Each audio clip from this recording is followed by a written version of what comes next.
Praise the Lord. Aroma ടിവിയുടെ എല്ലാ മാന്യ ശ്രോതാക്കൾക്കും വേഗം വരുന്ന കർത്താവായ യേശു ക്രിസ്തുവിന്റെ നാമത്തിൽ വന്ദനത്തെയും സ്വാഗതത്തെയും അറിയിക്കുന്നു. വീണ്ടും ഒരുമിച്ച് ഒരു പ്രാവശ്യം കൂടി നിങ്ങളോടൊപ്പം ആയിരിക്കുന്നതിൽ ഞങ്ങൾക്ക് വളരെ സന്തോഷമുണ്ട്. വ്യത്യസ്തമായ ജീവിതത്തിലെ അനുഭവങ്ങളും ഓർമ്മക്കുറിപ്പുകളുമായി ഇന്ന് നമ്മോടൊപ്പം ജോയിൻ ചെയ്തിരിക്കുന്നത് കർത്താവിൻ്റെ ദാസൻ പാസ്റ്റർ വിജയകുമാർ അവറുകളാണ്.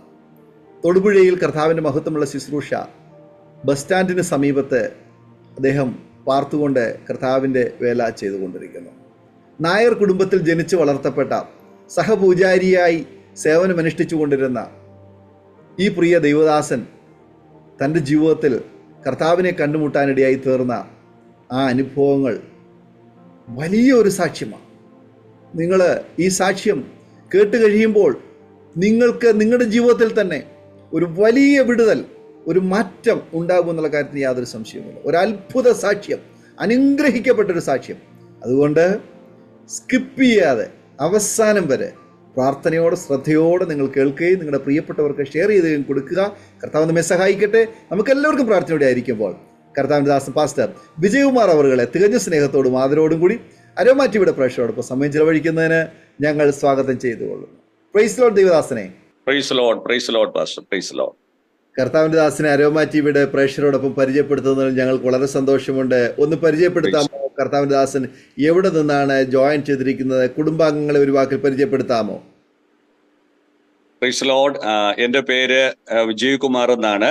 ഞാൻ തൊടുപുഴയിൽ, ഇടുക്കി ജില്ലയിൽ തൊടുപുഴയിൽ നിന്നാണ് ജോയിൻ ചെയ്തിരിക്കുന്നത്. എൻ്റെ വൈഫിൻ്റെ പേര് സാലി വിജയകുമാർ എന്നാണ്. ഞങ്ങൾക്ക് 2 കുഞ്ഞുങ്ങളുണ്ട്. ഒരു മോളും ഒരു മോനും. 2 പേരും വിദ്യാഭ്യാസം ചെയ്തുകൊണ്ടിരിക്കുന്നു. ഞാൻ തൊടുപുഴയിൽ അഗാപ്പെ ഫെലോഷിപ്പ് ചർച്ച് എന്ന് പറയുന്ന ഒരു സഭയിലെ പാസ്റ്ററാണ്.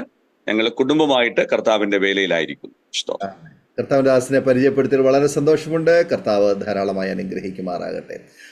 കർത്താവിന്റെ ദാസൻ ദൈവം നടത്തിയ അത്ഭുത വഴികളെക്കുറിച്ചും ജീവിതാനുഭവത്തെക്കുറിച്ചും ദൈവനാമ മഹത്വത്തിന് വേണ്ടി അരോമ ടിവിയുടെ പ്രേക്ഷകരോടൊപ്പം തുടർമാനമായി പങ്കുവയ്ക്കാനുള്ള അവസരമാണ്. രക്ഷയുടെ അനുഭവത്തിലേക്ക് കടന്നു വരുവാനിടയായി തീർന്ന സാഹചര്യം, ബാല്യകാലം മുതൽ ഇങ്ങോട്ടുള്ളതായ നല്ല ഓർമ്മകൾ, അനുഭവങ്ങൾ, മാതാപിതാക്കന്മാർ, സഹോദരങ്ങളെക്കുറിച്ച് കർത്താവുമായിട്ടുള്ളതായ വ്യക്തിപരമായ ആ എൻകൗണ്ടർ തുടർമാനമായി സംസാരിക്കാം. കർത്താവ് നമ്മെ സഹായിക്കുമാറാകട്ടെ.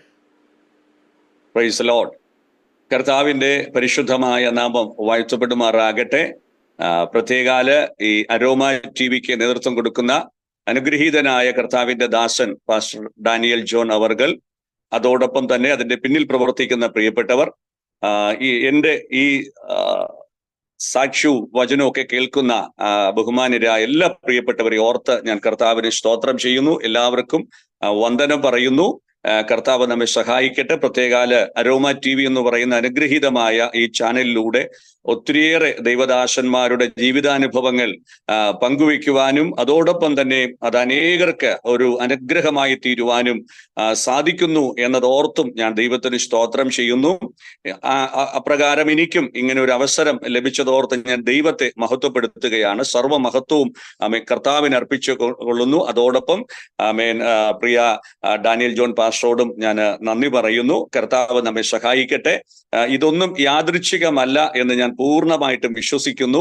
തീർച്ചയായിട്ടും കർത്താവ് നമ്മെ ഈ പകലിൽ, ഈ ദിവസത്തിൽ നമുക്ക് ഒരുമിച്ച് ഇപ്രകാരം കൂടുവാൻ കൃപ തന്നതോർത്തും ഞാൻ ദൈവത്തെ മഹത്വപ്പെടുത്തുകയാണ്. ഞാൻ സൂചിപ്പിച്ചതുപോലെ തന്നെ എൻ്റെ പേര് വിജയകുമാർ എന്നാണ്. ഞാൻ ജനിച്ച് വളർന്നത് തിരുവനന്തപുരം ജില്ലയിൽ വെങ്ങാനൂർ എന്ന് പറയുന്ന ഒരു ഗ്രാമത്തിലാണ്. എൻ്റെ മാതാവ്, പിതാവ്, എനിക്കൊരു പെങ്ങള്, അങ്ങനെ ഞങ്ങൾ 4 പേരാണ് ഞങ്ങളുടെ വീട്ടിൽ ഉള്ളത്. എന്നാൽ ഇന്നേക്ക് ഏകദേശം 15 വർഷം മുമ്പ് മാതാവ് മരണം വഴിയായി ലോകത്തുനിന്ന് മാറ്റപ്പെട്ടു. ഇപ്പോൾ പെങ്ങള് കുടുംബമായിട്ട് അവിടെ താമസിക്കുന്നു. പിതാവുണ്ട്, വാർദ്ധക്യത്തിലാണ്. ഞാന് ബാല്യം മുതൽ തന്നെ ഒരു ഹൈന്ദവ മത ഭക്തനായിട്ട് ജനിച്ചു വളർത്തപ്പെട്ട ആളാണ്. പ്രത്യേകിച്ച് കുടുംബക്ഷേത്രത്തിനടുത്താണ് എൻ്റെ വീട്. അപ്പൊ ആയതുകൊണ്ട് ഞാൻ അറിവായ കാലം മുതൽ ആ കുടുംബക്ഷേത്രത്തിലെ കാര്യങ്ങളൊക്കെ നോക്കിയാണ് ഞാൻ മുൻപോട്ട് പോയിക്കൊണ്ടിരിക്കുന്നത്. അപ്പൊ എന്നെ ആ പ്രകാരത്തിലാണ് എൻ്റെ മാതാപിതാക്കൾ വളർത്തിയത്. അതായത് ഒരു പുരാതനമായ ഒരു നായർ തറവാട്ടില് ജനിച്ച് വളർത്തപ്പെട്ടയാളാണ് ഞാൻ. അപ്പോൾ അതിൻ്റെതായ ഒരു ചിട്ടവട്ടങ്ങളും അതിൻ്റെതായ ഒരു മതഭക്തിയിലും ആചാരാനുഷ്ഠാനങ്ങളിലൊക്കെ ആയിട്ടാണ് ഞാൻ വളർന്ന് മുൻപോട്ട് പോയത്. അതുകൊണ്ട് തന്നെ വളരെ ഗൗരവത്തോടെ ആയിരുന്നു എൻ്റെ ബാല്യകാല ജീവിതവും യൗവനത്തിലുള്ള ജീവിതവും ഒക്കെ. അങ്ങനെ ഞാൻ വളർന്ന് ഡിഗ്രി ഒക്കെ പാസ്സായി. അപ്പൊ ആ സമയത്തെല്ലാം സ്കൂൾ വിട്ടാലും കോളേജ് വിട്ടാലും ഞാൻ വേഗം അമ്പലത്തിലോട്ട് ചെന്ന് അവിടുത്തെ കാര്യങ്ങൾ അവിടുത്തെ പൂജാരിയോടൊപ്പം ചേർന്ന് ഒരു സഹപൂജാരിയെ പോലെ കാര്യങ്ങളൊക്കെ സഹായിച്ചു വേണ്ടുന്ന കാര്യങ്ങളെല്ലാം ചെയ്ത് മുൻപോട്ട് പോകുന്ന ഒരാളായിരുന്നു. അങ്ങനെ വന്ന് യൗവന പ്രായമൊക്കെ ആകുന്ന സമയത്ത് 1999 ഫെബ്രുവരി മാസം 23 എൻ്റെ വിവാഹം നടന്നു. എൻ്റെ വൈഫിന്റെ പേര് സാലി വിജയകുമാർ എന്നാണ്. അങ്ങനെ ഞങ്ങളുടെ വിവാഹം നടന്നു. 2000 മെയ് 9 തൊടുപുഴയാണ് വൈഫിന്റെ വീട്. പിന്നെ ഞാൻ ആ വിവാഹത്തോടനുബന്ധിച്ച് തൊടുപുഴയിൽ സെറ്റിലായി. അപ്പോ തൊടുപുഴ ചാഴികാട്ട് ഹോസ്പിറ്റലിൽ എനിക്ക് ഒരു കുഞ്ഞു ജനിച്ചു. മോളാണ്. കുഞ്ഞു ജനിച്ചു. അപ്പൊ ആ സമയത്ത് കുഞ്ഞിന് വല്ലാത്തൊരു ക്രിട്ടിക്കൽ കണ്ടീഷൻ ആയിരുന്നു. അതുപോലെ തന്നെ വൈഫും അബ്നോർമൽ ആയിട്ടുള്ള ഒരു അവസ്ഥയിലായിരുന്നു. അപ്പോ അവിടുത്തെ ഡോക്ടർ പറഞ്ഞത് കുഞ്ഞിനെ കിട്ടാൻ സാധ്യതയില്ല, കുഞ്ഞു മരിച്ചു പോകും എന്ന് പറഞ്ഞു. അപ്പോ വൈഫ് കുഴപ്പമില്ല, ഞങ്ങൾ അത്യാവശ്യം വൈഫിന്റെ കാര്യം നോക്കിക്കൊള്ളാം, ഇനി അതല്ല നിങ്ങൾക്ക് ഈ കുഞ്ഞിനെയും കൊണ്ട് മറ്റേതെങ്കിലും നല്ലൊരു ഹോസ്പിറ്റലിൽ പോകണമെങ്കിൽ നിങ്ങൾക്ക് ഈ കുഞ്ഞിനെയും കൊണ്ട് പോകാം എന്ന് പറഞ്ഞു. അപ്പം എനിക്കത് കേട്ടപ്പോൾ ഞാൻ വല്ലാത്ത സങ്കടവും പ്രയാസവും ഒക്കെ തോന്നി. കാരണം വിവാഹം കഴിഞ്ഞതിന് ശേഷം ഇങ്ങനെ ഞാൻ എൻ്റെ വൈഫിനോട് പറയുമായിരുന്നു, നമുക്ക് ആദ്യം ഒരു പെൺകുഞ്ഞിനെ കിട്ടിയാൽ നല്ലതായിരുന്നു എന്ന് പറയുമായിരുന്നു. അത് പറയാൻ കാരണം അന്ന് നമ്മുടെ പശ്ചാത്തലത്തിലുള്ള ഈ കുഞ്ഞുങ്ങളൊക്കെ അന്ന് സ്കൂളിൽ പോകുന്നത് മുടിയൊക്കെ പിന്നിയൊക്കെ ഇട്ട് കുട്ടിപ്പാവാടയൊക്കെ കൊടുത്ത് ഇങ്ങനെ പോകുമ്പോൾ ഭയങ്കര സന്തോഷമാണ് അത് കാണുമ്പോൾ. പെൺകുട്ടികളെ ആൺകുട്ടികൾ ഇഷ്ടമല്ലാഞ്ഞിട്ടല്ല, അപ്പോൾ അങ്ങനെ ഒരു സന്തോഷമാണ്. അപ്പോൾ അന്ന് മുതലേ പറയുമായിരുന്നു ഒരു പെൺകുഞ്ഞിനെ നമുക്ക് ആദ്യമായിട്ട് കിട്ടിയിരുന്നെങ്കിൽ നല്ലതായിരുന്നു എന്ന്. അപ്പൊ എന്തായാലും അങ്ങനെയാണ് കിട്ടിയത്. പക്ഷെ ആ കിട്ടിയ കുഞ്ഞിന് ഇങ്ങനെ ഒരു അവസ്ഥയാണെന്ന് ഡോക്ടർ പറഞ്ഞപ്പോൾ ഞാൻ വല്ലാതെ വേദനിക്കുകയും വല്ലാതെ ഭാരപ്പെടുകയൊക്കെ ചെയ്തു. എങ്കിലും ഡോക്ടർ പറഞ്ഞത് പ്രകാരം പെട്ടെന്ന് തന്നെ ഞങ്ങൾ ആ കുഞ്ഞിനെ വാങ്ങി ഈ കോട്ടയത്ത് മെഡിക്കൽ കോളേജ് ഹോസ്പിറ്റലിലേക്ക് പോകാൻ പറ്റുന്നൊരു സാഹചര്യം അല്ലാത്തത് കൊണ്ട്, കാരണം ഡോക്ടർ പറഞ്ഞു എത്രയും പെട്ടെന്ന് നിങ്ങൾ, അപ്പൊ ഒത്തിരി അകലം ഉള്ളത് കൊണ്ട് തൊട്ടടുത്തുള്ള ഒരു അല്പക്കൂടെ നല്ലൊരു ഹോസ്പിറ്റലിൽ ഞങ്ങൾ ആ കുഞ്ഞിനെ അഡ്മിറ്റ് ചെയ്തു. സെന്റ് മേരീസ് എന്നാണ് ആ ഹോസ്പിറ്റലിന്റെ പേര്. അപ്പൊ അവിടെ ചെന്ന് ഡോക്ടർ പറഞ്ഞു നോക്കാം, നമുക്ക് 1-2 ദിവസം നോക്കാം, എങ്ങനെയാ നോക്കാമെന്ന് പറഞ്ഞു. അങ്ങനെ അവിടെ അഡ്മിറ്റ് ചെയ്തു. അപ്പോൾ 2-3 ദിവസം കഴിഞ്ഞപ്പോഴേക്കും ഒരല്പം മാറ്റം കുഞ്ഞിനുണ്ടായി. അതായത് പെട്ടെന്ന് ഈ ശ്വാസം മുട്ടലിന്റെ ഒരു ബുദ്ധിമുട്ടാണ്. അപ്പൊ അങ്ങനെ ഉണ്ടായി. അപ്പൊ ഞാൻ എന്ത് ചെയ്തു എന്നറിയാമോ? ഞാൻ എൻ്റെ വൈഫിന്റെ വീട്ടുകാരോടൊക്കെ പറഞ്ഞു, ഈ കുഞ്ഞിനെ ജീവനോടെ കിട്ടാതെ ഞാൻ ആശുപത്രിയിൽ നിന്ന് പുറത്തിറങ്ങത്തില്ലെന്ന് പറഞ്ഞു. അങ്ങനെ അന്ന് ആ ഹോസ്പിറ്റലിന് 2 നിലയുണ്ടായിരുന്നുള്ളൂ. ഇന്ന് അതൊരു 8-9 നിലയുള്ള ഹോസ്പിറ്റലാണ്. അപ്പോ ഞാൻ പറഞ്ഞു, ഞാൻ വരില്ല, നിങ്ങൾ എന്തെങ്കിലുമൊക്കെ വാങ്ങിക്കൊണ്ട് വരണമെങ്കിൽ കൊണ്ടുവരണം, ഞാൻ പക്ഷേ ഈ കുഞ്ഞിനെയും കൊണ്ടേ വരത്തുള്ളൂ. അങ്ങനെ നിർബന്ധം പിടിച്ച് ഞാൻ ആ ഹോസ്പിറ്റലിൽ തന്നെ കഴിഞ്ഞു. ഏകദേശം ഒരു 9-10 ദിവസമൊക്കെ ആയപ്പോഴേക്കും ഹോസ്പിറ്റലിലെ ആൾക്കാര്, ഡോക്ടേഴ്സ് ഉൾപ്പെടെ വന്ന് പറഞ്ഞു, ഏകദേശം ഒരു അല്പം മാറ്റം വരുന്നുണ്ട്, നമുക്ക് ഗ്യാരണ്ടി ഒന്നും പറയാൻ പറ്റത്തില്ല. കാരണം ആ സമയത്ത് എനിക്ക് ഹോസ്പിറ്റലിന്റെ ബില്ലൊക്കെ അടയ്ക്കാനായിട്ടൊക്കെ ഒത്തിരി ബുദ്ധിമുട്ടുണ്ടായിരുന്നു. ഒരുപക്ഷെ അതുകൊണ്ടാകാം അവർ പറഞ്ഞത്, നിങ്ങൾ എങ്ങനെയാണെങ്കിൽ ഡിസ്ചാർജ് ചെയ്ത് കൊണ്ടുപോയിക്കോളൂ, എന്തെങ്കിലും പ്രശ്നം ഉണ്ടെങ്കിൽ പിന്നെ കൊണ്ടുവന്നാൽ മതി എന്ന് പറഞ്ഞ് അങ്ങനെ ഞങ്ങൾ അവിടുന്ന് കുഞ്ഞിനെ ഡിസ്ചാർജ് ചെയ്ത് തന്നു. ഒരു 2-3 ടർക്കിയൊക്കെ വെച്ച് ഇങ്ങനെ പൊതിഞ്ഞാണ് കുഞ്ഞിനെ കൊണ്ട് വീട്ടിലോട്ട് പോയത്. അങ്ങനെ അന്ന് മുതല് ഒത്തിരി പ്രശ്നങ്ങളാണ് കുഞ്ഞിന്. ആ സമയത്ത് തൊടുപുഴയില് ഞാനൊരു ബിസിനസ് ഒക്കെ നടത്തിക്കൊണ്ടിരിക്കുകയായിരുന്നു, ഒരു ഏജൻസി ബിസിനസ്. ആദ്യമൊക്കെ നല്ല ലാഭമൊക്കെ കിട്ടിക്കൊണ്ടിരുന്നു. പിന്നീട് ഈ കുഞ്ഞിന് ഓരോ ദിവസവും പ്രശ്നങ്ങളാണ്. അപ്പോൾ മാറി മാറി ഒത്തിരി ഹോസ്പിറ്റലുകളിലൊക്കെ കൊണ്ടുപോയി, ഒരുപാട് ഡോക്ടർമാരെയൊക്കെ കാണാൻ കൊണ്ടുപോയി. ആര് പരിചയപ്പെടുത്തുന്നുവോ അവിടെ എല്ലാം ഒക്കെ കൊണ്ടുപോയിട്ടും യാതൊരു മാറ്റവും വന്നില്ല. അപ്പൊ അങ്ങനെ കുഞ്ഞിന്റെ ഈ കാര്യങ്ങളിൽ ശ്രദ്ധിക്കുന്നത് കൊണ്ട് എൻ്റെ ബിസിനസിന്റെ കാര്യങ്ങൾ ശ്രദ്ധിക്കാൻ പറ്റാതെ എനിക്ക് വന്നു. അങ്ങനെ അവസാനം അതെല്ലാം ആകെ താറുമാറായി. ഞാൻ നടത്തിക്കൊണ്ടിരുന്ന ഷോപ്പിന്റെ റെന്റ് പോലും കൊടുക്കാൻ പറ്റാത്തൊരു സാഹചര്യമായി. അങ്ങനെ വല്ലാത്ത ബുദ്ധിമുട്ട് എൻ്റെ ജീവിതത്തിൽ വന്നു. എന്ത് ചെയ്യണമെന്നറിയാത്ത സാഹചര്യമാണ്. എൻ്റെ പ്രതീക്ഷകളെല്ലാം തെറ്റിപ്പോയി. കാരണം എനിക്ക് ഒരു തരത്തിലും മുൻപോട്ട് പോകാൻ കഴിയാത്ത സാഹചര്യമാണ്. സകല വഴികളും എൻ്റെ മുമ്പിൽ അടഞ്ഞതുപോലുള്ള ഒരു അനുഭവം എൻ്റെ ജീവിതത്തിൽ ഉണ്ടായി. കാരണം ഞാൻ ഒത്തിരി പ്രതീക്ഷകളോടെയാണ് ഞാൻ എൻ്റെ ജീവിതം ആരംഭിച്ചത്. ഞാൻ ഡിഗ്രിയൊക്കെ പാസ്സായി. അപ്പൊ എൻ്റെ ധാരണ പെട്ടെന്ന് തന്നെ സർക്കാർ ജോലിയൊക്കെ ലഭിക്കും. അപ്പൊ അന്ന് PSC ഒന്നും അത്ര സ്ട്രെങ്ത് അല്ലാത്തത് കൊണ്ട്, ഞങ്ങൾക്ക് കുറച്ച് ആൾക്കാരും ഒക്കെ ആയിട്ട് സ്വാധീനമൊക്കെ ഉള്ളത് കൊണ്ട് എൻ്റെ ധാരണ അങ്ങനെ എനിക്ക് ജോലിയൊക്കെ ലഭിക്കും എന്നൊക്കെ ആയിരുന്നു എൻ്റെ ധാരണ. പക്ഷേ അതെല്ലാം ഞാൻ വിചാരിച്ചതുപോലെയൊന്നുമല്ല. എൻ്റെ കണക്കുകൂട്ടലുകളെല്ലാം തെറ്റി. അവസാനം ബിസിനസ് മുൻപോട്ട് പോകാൻ പറ്റാത്ത അവസ്ഥ. കാരണം 3-4 മാസമായി കടയുടെ ഷോപ്പിന്റെ വാടക കൊടുത്തിട്ട്. അപ്പൊ അത് അടച്ചിടേണ്ടി വന്നു. ആ സമയത്ത് തന്നെ കുഞ്ഞിനെയും കൊണ്ട് ഇങ്ങനെ പോകാനുള്ള പല സ്ഥലത്തൊക്കെ പോകുമ്പോൾ ഒത്തിരി സാമ്പത്തിക ചെലവ്, ഒത്തിരി പേരോട് കടം വാങ്ങി, അങ്ങനെ വല്ലാത്തൊരു അവസ്ഥയിലൂടെ ഞാൻ മുമ്പോട്ട് പോവുകയാണ്. അങ്ങനെ ഞാൻ പോകുന്ന സമയത്ത്, ആ സമയത്ത് പോലും ഞാൻ അറിയപ്പെടുന്ന തീർത്ഥാടന കേന്ദ്രങ്ങളിലും ഒക്കെ ഞാൻ പോകുമായിരുന്നു. അപ്പോ ഈ പത്തനംതിട്ടയിലുള്ള ഒരു പ്രശസ്തമായ ഒരു സ്ഥലത്ത് 15 പ്രാവശ്യം ഞാൻ തുടർമാനമായിട്ട് പോയ ഒരാളാണ്. അപ്പൊ ആരെവിടെ പരിചയപ്പെടുത്തുമോ അങ്ങനെയൊക്കെ ഞാൻ പോയി. പിന്നെ അവസാനം എല്ലാ മതത്തിലുമുള്ള ആൾക്കാര് പരിചയപ്പെടുത്തുന്ന സ്ഥലങ്ങളിലേക്ക് ഞാൻ പോയി. തിരുവനന്തപുരത്ത്, അതുപോലെ തന്നെ പല സ്ഥലങ്ങളിലും, അത് ഹിന്ദു, മുസ്ലിം, ക്രിസ്ത്യൻ ദേവാലയങ്ങളിലും, അതുപോലെ തന്നെ അവർ പരിചയപ്പെടുത്തുന്ന സ്ഥലങ്ങളിലും ഒക്കെ ഞാൻ പോയി. കാരണം എനിക്ക് എങ്ങനെയും എനിക്കൊന്ന് രക്ഷപ്പെടണം, ഇതിൽ നിന്ന് ഒരു രക്ഷ എനിക്ക് കിട്ടണം. അപ്പൊ അതുകൊണ്ട് ആകാവുന്ന വഴികളിലൂടെയൊക്കെ ഞാൻ പോയി.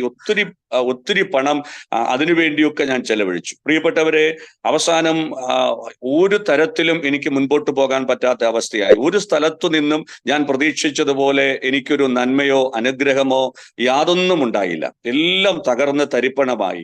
അവസാനം ഇങ്ങനെ ജീവിതം മുൻപോട്ട് പോകുമ്പോൾ വീട് പട്ടിണിയായി. 2-3 ദിവസമായി എൻ്റെ കുഞ്ഞുങ്ങൾക്ക് നേരാവണ്ണം ഭക്ഷണം പോലും കൊടുക്കാൻ പറ്റാത്ത ഒരു സാഹചര്യത്തിലായി. അങ്ങനെ ഇരിക്കെ 2007 ഫെബ്രുവരി മാസം 1-ാം തീയതി രാവിലെ ഞാൻ വീട്ടിൽ നിന്ന് ടൗണിലോട്ട് ഇറങ്ങുമ്പോൾ എൻ്റെ ഭാര്യ എന്നോട് പറഞ്ഞു, ഒരു കാര്യം ചെയ്യാമോ, ഇന്ന് വരുമ്പോൾ 1 കിലോ അരിയെങ്കിലും മേടിച്ചോണ്ട് വരാമോ? കാരണം നമ്മൾ കഴിച്ചില്ലെങ്കിലും കുഴപ്പമില്ല, ഈ കുഞ്ഞുങ്ങൾക്ക് ഇനി ഒന്നും കൊടുക്കാതിരിക്കാൻ പറ്റില്ല. കാരണം എത്ര പേരത് ഞാൻ പറയുന്നത് വിശ്വസിക്കുമെന്ന് എനിക്ക് അറിയത്തില്ല. ഞാൻ സത്യസന്ധമായി ദൈവസന്നിധിയിൽ ഇരുന്നു കൊണ്ടാണ് പറയുന്നത്. 3 ദിവസം എൻ്റെ കുഞ്ഞുങ്ങൾക്ക് വീടിന്റെ മുറ്റത്ത് നിൽക്കുന്ന പേരയ്ക്ക പറിച്ചിട്ട് ഇടിച്ചു പിഴിഞ്ഞ് എൻ്റെ കുഞ്ഞുങ്ങൾക്ക് കൊടുത്തു. കാരണം ഞാൻ അന്നത്തെ ആ ഒരു അഭിമാനം കൊണ്ട് ഞാൻ എൻ്റെ ഭാര്യയോട് പറഞ്ഞു, ഒരു സാധനവും, ഭക്ഷണ സാധനങ്ങളാകട്ടെ, ഒന്നും അയൽവക്കക്കാരോട് വാങ്ങരുത്. അവര് ഭക്ഷണം കഴിച്ചോ എന്ന് ചോദിച്ചാൽ കഴിച്ചു എന്ന് പറയണം. ആരോടും ഒരു സാധനവും വാങ്ങാൻ പോകരുത്, നമ്മുടെ ഇല്ലായ്മ മറ്റുള്ളവരെ അറിയിക്കരുത് എന്ന് ഞാൻ എൻ്റെ വൈഫിനോട് പറഞ്ഞതുകൊണ്ട് അങ്ങനെ ആരോടും, ഒരു മനുഷ്യനോടും പറയാതെ ഞങ്ങൾ ഈ നിലവാരത്തിൽ അങ്ങ് കഴിഞ്ഞുകൂടി. പക്ഷേ അവസാനം എൻ്റെ ഭാര്യ പറഞ്ഞു, ഇനി ഇങ്ങനെ മുൻപോട്ട് പോകാൻ പറ്റില്ല, കുഞ്ഞുങ്ങൾക്ക് എന്തെങ്കിലും ഇച്ചിരി ഭക്ഷണം കൊടുക്കണം, അതുകൊണ്ട് ഇന്ന് വരുമ്പോൾ 1 കിലോ അരിയെങ്കിലും വാങ്ങിയിട്ട് വരണം എന്ന് എന്നോട് പറയാനിടയായി. അപ്പൊ ഞാൻ പറഞ്ഞു, എൻ്റെ കയ്യിൽ കാശൊന്നുമില്ല, ഞാൻ നോക്കട്ടെ, എങ്ങനെയും ഞാൻ വാങ്ങിക്കൊണ്ട് വരാം എന്ന് പറഞ്ഞ് ഞാൻ രാവിലെ തൊടുപുഴ ടൗണിലോട്ട് ഞാൻ ഇറങ്ങിയിട്ട് ഒരു വായനശാലയിൽ പോയി കുറച്ച് സമയം പത്രമൊക്കെ വായിച്ച്, പിന്നെ ഇവിടെയുള്ള 1-2 ഗ്രോട്ടോകളിലൊക്കെ പോയി, അവിടെ പോയി കുറെ സമയമൊക്കെ ഇരുന്ന് ഒരു ഉച്ചയോട് അടുത്ത സമയത്ത് ഞാൻ പലപ്പോഴും ഒക്കെ സാധനം വാങ്ങുന്ന എനിക്ക് പരിചയമുള്ള ഒരു പലചരക്ക് കടയുണ്ട്. ടൗണിൽ തന്നെയാണ്, മാർക്കറ്റിന്റെ അടുത്താണ്. അപ്പോൾ ഞാൻ ആദ്യമായിട്ട് അവിടെ ചെന്നു. അപ്പോൾ ഉച്ച സമയത്ത് ചെല്ലാൻ കാരണം ഈ ഉച്ച സമയത്ത് തിരക്ക് ഇത്തിരി കുറവായിരിക്കും. അപ്പൊ അതുകൊണ്ട് ആ സമയം നോക്കി ഞാൻ അവിടെ ചെന്നിട്ട് അവിടുത്തെ ചേട്ടനോട് പറഞ്ഞു, ചേട്ടാ, എനിക്ക് 1 കിലോ അരി തരണം, എൻ്റെ കയ്യിൽ പൈസയില്ല, ഞാൻ 2 ദിവസം കഴിയുമ്പോൾ തരാം എന്ന് പറഞ്ഞു. എനിക്ക് പരിചയമുള്ള ആളാണ്, അദ്ദേഹത്തിന് എന്നെയും പരിചയമുണ്ട്. അപ്പോ 1-2 പേര് മാത്രമേ അവിടെ ഉള്ളൂ. അപ്പൊ അദ്ദേഹം എന്തോ ഉറക്കെ അങ്ങ് പറഞ്ഞു, സഹോദര, അത് അങ്ങനെ കടം കൊടുക്കുന്ന പരിപാടി ഞാൻ അങ്ങ് നിർത്തി. കാരണം പലരും ഇതുപോലെ വാങ്ങിക്കൊണ്ട് പോകുന്നു, പിന്നീട് അവരെ കാണുന്നില്ല, അതുകൊണ്ട് അങ്ങനെയുള്ള പരിപാടി ഞാൻ നിർത്തി, ക്ഷമിക്കണം എന്ന് വളരെ സ്നേഹത്തോടെ അദ്ദേഹം പറഞ്ഞത്. ഞാൻ ഒന്നും പറയാതെ തിരിച്ച് ഞാൻ നടന്ന് 2ാമത്തെ കടയിലും ചെന്നു. ഇതായിരുന്നു അനുഭവം. 3ാമത്തെ കടയിൽ, ഒരു മുസ്ലിം സഹോദരന്റെ കടയിൽ, അവിടെ ചെന്നു. അതും ഇങ്ങനെ തന്നെയാ പറഞ്ഞത്.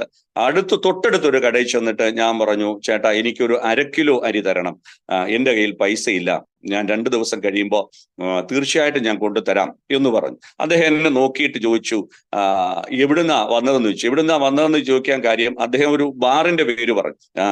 ബാറിന്റെ പേര് വൈശാലി എന്നാണ്. ഇപ്പൊ എന്നോട് ചോദിക്കുകയാണ്, വൈശാലിയിൽ നിന്ന് വന്നതാണോ എന്ന് ചോദിച്ചു. അദ്ദേഹത്തിന്റെ ധാരണ ഞാൻ കിട്ടിയ പൈസ മുഴുവൻ കൊണ്ടുവന്ന് മദ്യപിച്ചിട്ട് അല്ലെങ്കിൽ ബാറിൽ കൊടുത്തിട്ട് അവസാനം ആൾക്കാരിങ്ങനെ നമ്പർ ഇടുമല്ലോ, അതുപോലെ വന്ന് വാങ്ങാൻ വന്നതാണെന്നുള്ള ധാരണ. സത്യത്തിൽ അങ്ങനെയൊന്നും ആയിരുന്നില്ല.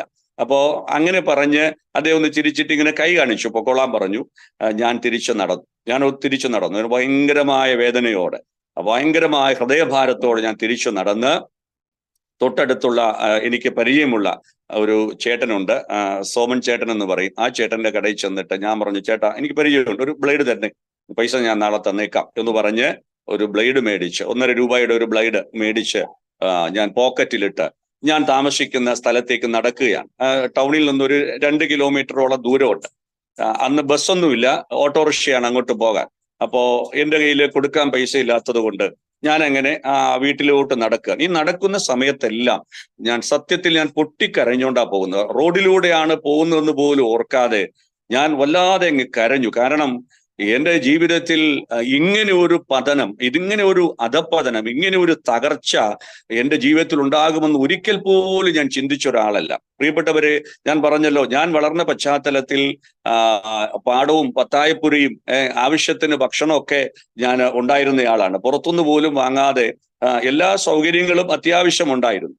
ഞാനാണ് ഒരു 1/2 കിലോ അരിക്ക് വേണ്ടി ഈ തൊടുപുഴ പട്ടണത്തിൽ ഇങ്ങനെ ഭിക്ഷയാചിക്കേണ്ട ഒരു അവസ്ഥ ഉണ്ടായിരുന്നു. അറിഞ്ഞുകൊണ്ട് ഉപദ്രവങ്ങളോ ആർക്കും ഒരു ദോഷവുമോ ഞാൻ ചെയ്തിട്ടില്ല. ഞാൻ അങ്ങനെ തന്നെ സ്വയം പറയുകയാണ്. പക്ഷെ എന്തുകൊണ്ട് ഞാൻ ഇത്രയും ദൈവങ്ങളൊക്കെ ഉപാസിക്കുകയും പൂജിക്കുകയും വിശ്വസിക്കുകയും ചെയ്യാൻ പറ്റുന്ന കാര്യങ്ങളൊക്കെ ചെയ്യുകയും ആർക്കും ഒരു ദോഷം വരാതെ കഴിവതും നല്ല രീതിയിലൊക്കെ ജീവിക്കുകയും ചെയ്തിട്ട് എന്തുകൊണ്ടാണ് എൻ്റെ ജീവിതത്തിൽ ഈ തകർച്ച ഉണ്ടായത്?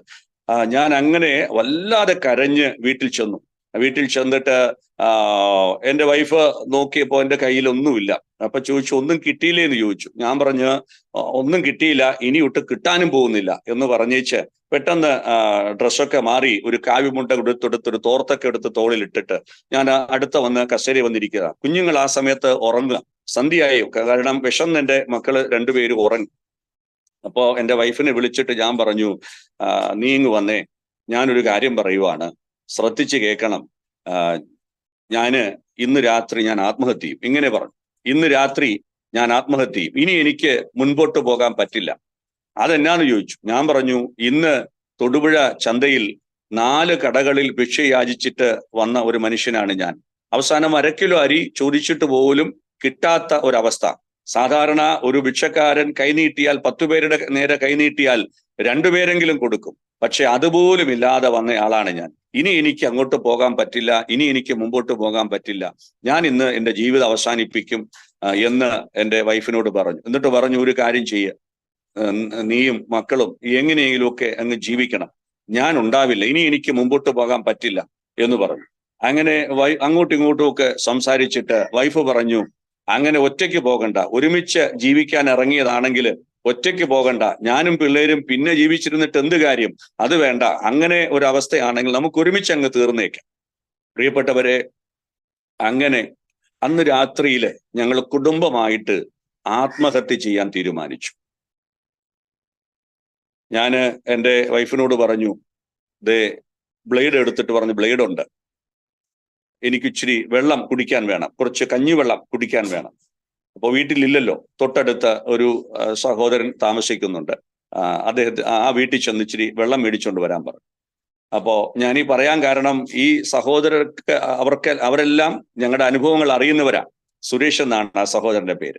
അപ്പൊ അവിടെ ചെന്ന് ഇച്ചിരി വെള്ളം മേടിച്ചുകൊണ്ട് വരാൻ പറഞ്ഞു. എൻ്റെ വൈഫ് വെള്ളം വാങ്ങാനായിട്ട് പോയി. ആ സമയത്ത് ഞാൻ പതുക്കെ അടുക്കളയ്ക്കകത്ത് കയറിയിട്ട് എൻ്റെ വൈഫോ കുഞ്ഞുങ്ങളോ അറിയാതെ വണ്ണം ഫ്യൂരിഡാൻ എന്ന് പറയുന്ന ഒരു വിഷം, ഒരു ബോട്ടിൽ വിഷം, ചില ദിവസങ്ങൾക്ക് മുമ്പ് തൊടുപുഴയുള്ള ഒരു കണ്ണിക്കാട്ട് എന്നാണ് കടയുടെ പേര്, അവിടുന്ന് ഞാൻ വാങ്ങി സൂക്ഷിച്ചു വച്ചിട്ടുണ്ടായിരുന്നു.